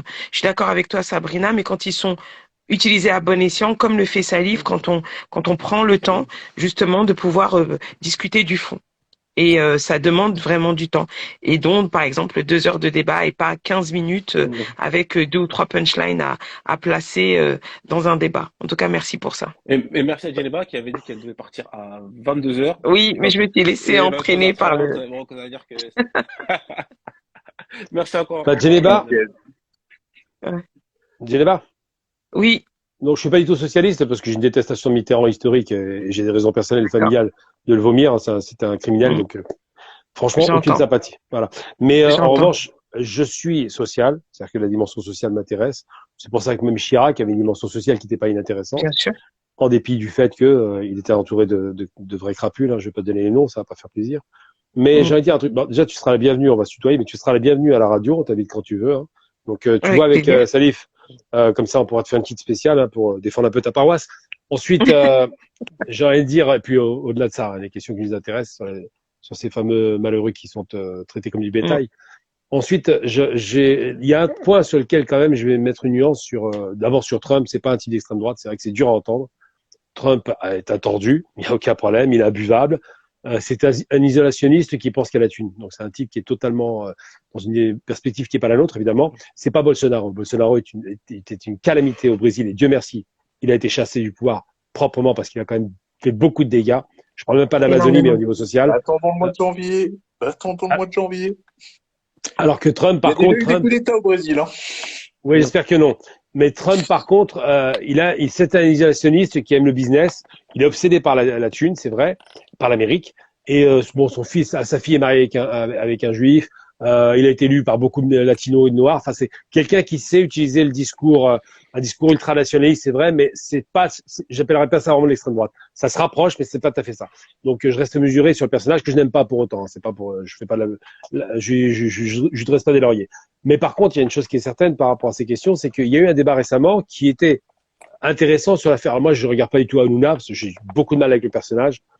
On m'a proposé une fois d'y aller, c'est très difficile pour moi de dire oui parce que c'est un format d'émission qui me pose problème, le talk show. Le côté blagounette, applaudissements, c'est pas trop mon truc.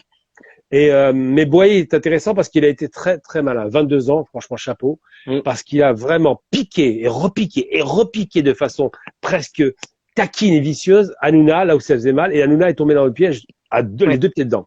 C'est-à-dire il est attaqué sur les milliardaires et sur Bolloré. Or Bolloré n'a aucun humour, on le sait déjà, hein, il a viré les inconnus, les guignols plutôt. C'est quelqu'un qui voilà, les guignols, c'est quelqu'un qui a été capable de foutre dehors des journalistes à qui serraient les mains le matin et l'après-midi dégage. Je ne sais source sûre. On sait ce qu'il a fait avec De Caunes. Il a foutu dehors par la voie de presse, ce qui a blessé De Caunes profondément, alors que De Caunes était le pape de la télé. Donc c'est quelqu'un qui ne fait pas dans la dentelle. Et quand Hanouna nous sert qu'il est l'ami de Bolloré, je suis pété de rire. Si Bolloré, il y a une chose qu'il connaît pas, c'est le mot amitié. Il connaît intérêt, mais pas amitié. Donc c'est une réalité. Après, je fais pas le procès Bolloré, il défend ses intérêts comme il le veut, il n'y a pas de problème. Mais il n'en demeure pas moins que la question posée par ce député, qui a été de façon très maligne, alors qu'il n'a que 22 ans, la question de fond était intéressante. C'est-à-dire la détention, et je parle bien de détention, hein, comme si on était détenu, de groupes de presse et de médias par des milliardaires. Ça, c'est une question qui interroge parce que ça rappelle un peu Shepy Pachi à l'époque, où ça avait déjà défrayé la chronique. Cette concentration des pouvoirs entre eux, on se rappelle aussi l'Italie avec Berlusconi, cette concentration des pouvoirs dans des oligarques, on peut les appeler comme ça, oligarques, je crois que le terme n'est pas faux. Ces gens qui ont des rapports, aux États-Unis, il y a une loi qui s'appelle la loi antitrust. Donc ce serait pas possible là-bas. Ici, ça existe. Même si Murdoch est dans le bateau, mais dans tous les cas de figure, là, c'est grave parce qu'on donne le là, et c'est pour ça que la question d'extrême droite est posée. On donne le là à des gens qui ont des idées politiques et qui orientent le débat général. Et il se trouve que malheureusement, tout le monde dit les médias poubelles, c'est pas vrai. Les médias, c'est pas poubelle. Certains médias privés, il faut préciser que c'est des médias privés qui posent problème, sont poubelles. Moi, je suis désolé, mais Arte est un très bon média, l'information est propre. Le France Télévisions, ça reste une information propre, objective, et c'est pas là-dedans ils vont là où ça clash, là où ça crasse, là où ça insulte, ça invective. Et ce piège-là devrait être éludé. Je pense que la France Insoumise, là, on parlait donc cette gauche qui est en train de se dénaturer. Quand lui, il va bousculer Hanouna, on sait qu'il va pas y retourner. Il le sait très bien. Mais la France Insoumise n'a pas condamné Hanouna. Elle a dit, nous irons à nouveau chez lui. Ça, c'est criminel. Ils auraient dû dire, nous allons boycotter Hanouna et nous allons sur France Télévisions parce que c'est la chaîne nationale et qu'il faut respecter les gens qui nous écoutent. Donc ça, pour moi, c'est gravissime. Et je vais même plus loin. Moi, j'ai pas de sympathie particulière pour les Bouygues, mais même TF1 se comporte mieux. Ça vous dit un peu le niveau. Donc, et là, je tape fort, hein, quand même. Donc, c'est pour dire que là, aujourd'hui, la question qui se pose, c'est la question de la communication et des médias. On parle des réseaux sociaux. Mais juste conclu. Mais la télévision est un vecteur important et les gens sont attirés par le spectacle. Il faut revenir sur de l'information et pas la faux spectacle. Donc, la question de Hanouna, qui n'est pas journaliste, qui est un animateur. C'est un animateur de divertissement. Voilà, qui aime bien faire du bruit, qui aime bien rigoler, qui aime bien charrier avec des vannes un peu moisies, eh bien, Hanouna s'est fait piéger et l'autre a posé la bonne question et il faut le suivre là-dessus. Je pense que ce qu'il a posé comme projet de loi doit être sérieusement étudié et je pense que tous les gens qui sont engagés en politique comme vous doivent s'intéresser à ça parce qu'il faut en finir avec ces oligarques qui donnent le débat. C'est déjà fait. On a déjà fait des propositions sur ce point-là. Je partage. Parfait, Gamal. Merci beaucoup. Et Olivier. Juste un petit point pour terminer. Je vais être assez rapide. deux choses. Première chose sur l'attitude en politique. Je pense que clairement, la politique magique, celle qui va changer la vie, etc. Donc, ça, le slogan des années 80. Je pense très sincèrement qu'il faut qu'on arrête. Je suis désolé, hein. Ça, c'est quelque chose sur lequel on ne pourra pas être d'accord probablement. Je pense qu'au contraire, notre boulot, c'est de dire aux gens, allez-y, nous, on met un cadre pour que quand vous changez votre vie à vous, et nous, on met juste le cadre pour que si jamais ça se passe mal, vous tombez pas de très haut. Mais il y a un moment, c'est vraiment, faut mettre en mouvement. Alors, je suis désolé, là, je vais vous faire du macronisme pur sucre, mais faut mettre en mouvement le pays. Allez-y les gars, foncez. Nous, notre boulot, c'est encore une fois, on est là pour assurer le minimum de sécurité, mais foncez parce que si vous ne changez pas le pays ne changera pas. C'est du Kennedy, ça. Voilà, oui, clairement, mais il y a du Kennedy hein, dans la pensée de macroniste aussi. Oui, oui. C'est vrai, voilà. tout On à sait fait. très bien qu'il admire Kennedy et que Ah, c'est un admirateur du il système limite. anglo-saxon. Ouais, Il limite, Kennedy. c'est le Kennedy Bien Wish, sûr. c'est Peut-être, ça? mais en tout cas, Parce que c'est c'est le pays. projet. Et je voudrais et donc ça, c'était pour faire la première partie. Deuxième partie très rapide pour revenir un peu sur le sujet qui nous a réunis ce soir. Donc tout ce qui a été dit, c'est merci parce que ça fait du bien d'entendre de retrouver de l'humain dans cette relation à l'autre, même si l'autre, il nous est inconnu, parle mal la langue, voilà, parle pas du tout. Et donc ça veut dire que globalement, il y a quelque chose aussi à penser parce que on ne pourra pas. Moi, je rêve hein, du développement endogène de l'Afrique. J'ai quelques copains qui travaillent là-dessus et j'espère qu'un jour ils me montreront que ça peut marcher. Aujourd'hui, ça ne marche pas. Donc, le temps que ça marche, on va avoir énormément de gens qui vont venir. Peu importe ce qu'on mettra comme obstacle, ils viendront. Donc, se poser la question de savoir comment on les fait venir.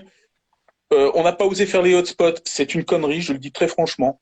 Les hotspots, c'était une manière d'éviter le pire dans ce qui leur arrive aujourd'hui.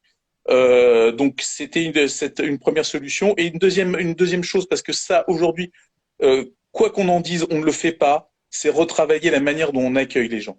Et aujourd'hui, je parle vraiment d'une politique, une vraie politique d'accueil qui met en place les bases, qui permet. Et j'ai un frère qui a immigré au Canada. C'est le jour et la nuit là-bas. Ça n'a rien à voir. Mais c'est même pas seulement ce fantasme parce que c'est pas vrai. Hein, le coup de l'immigration choisie, elle est pas si choisie que ça là-bas. Il y a toujours moyen de passer. Je suis d'accord. Oui, tout à fait, tout à fait. Mais peu importe. Mais par contre, il y a un vrai accueil, il y a un vrai cadrage. On sait on arrive, la langue, on sait pourquoi. Et ça, aujourd'hui, on ne sait pas le faire parce que globalement, nous, notre boulot, c'est ok, vous venez. Bah oui, mais on n'a plus d'industrie. Oui, mais il y a autre chose à faire. Et je dirais même, on l'a vu, les gars qui viennent, et les femmes aussi, désolé, mais j'ai surtout eu à travailler avec des hommes, ils ont une capacité de débrouillardise qui est hors du commun. Enfin, quand je vois le mec qui est capable de quasiment se monter son petit garage, alors que il y a 3 ans, il arrivait vraiment les mains nues. C'est le travailleur. Ouais. C'est impressionnant. C'est hyper impressionnant. Donc, on sait qu'il y a du potentiel. On sait aussi que ce potentiel, on ne sait pas le cadrer. Et ça, c'est notre plus gros défaut et c'est sans doute là-dessus qu'il va falloir qu'on travaille. Il n'y a pas d'accompagnement, effectivement. Je suis d'accord avec toi. Il faut mieux accompagner. Il n'y a pas d'accompagnement et ça, c'est sûr. Moi qui suis du Qatar spécialisé, les MNA, c'est très compliqué. Sauf que quand ils arrivent du Pakistan, ou de l'Afghanistan, du Mali, de la Guinée, au final, quand ils reprennent le chemin de l'école, à part le français, c'est les premiers de la classe. Donc, ils ont une capacité de résilience qui est très, très intéressante. On pourra possiblement parler une prochaine fois aussi du comportement des dirigeants africains qui laissent mourir sa jeunesse. Ça, on pourra en reparler. Mais en tous les cas, merci infiniment. Franchement, je suis très ravi d'avoir pu partager ce moment avec vous. Merci à vous. C'est vraiment très riche et j'espère qu'on pourra partager ce contenu à plusieurs personnes. On n'était pas très nombreux, on a oscillé autour de 20 personnes, mais 20 personnes qui ont parlé à d'autres personnes, ça fera bouger les choses, bouger les lignes. Je vais le partager pour une fois, c'est vrai. Pareil, je partagerai aussi dès que ce sera disponible. Et en tous les cas, merci beaucoup à vous. On va partir 23h40 tranquillement dormir dans nos lits. Dormir. Et puis on pourra repenser aussi à l'humain parce que c'est ça aussi qui fait qu'on est sur cette planète. penser à l'humain Exactement. et pour autant pas penser à l'argent, pas penser à l'autre, pas penser à la politique. Là, c'est une histoire d'humain et à ce niveau-là, on est tous main dans la main. Donc, merci Tout beaucoup. à fait. À très bientôt et merci aussi aux personnes qui étaient sur le chat. C'était super intéressant Ciao. les échanges et à très vite. Merci beaucoup. À très bientôt. Au revoir Ciao, ciao. Lily. Au Merci. revoir Eva, au revoir Gamal. Bonne soirée à Ciao tout le tous. monde. Merci. Ciao, ciao.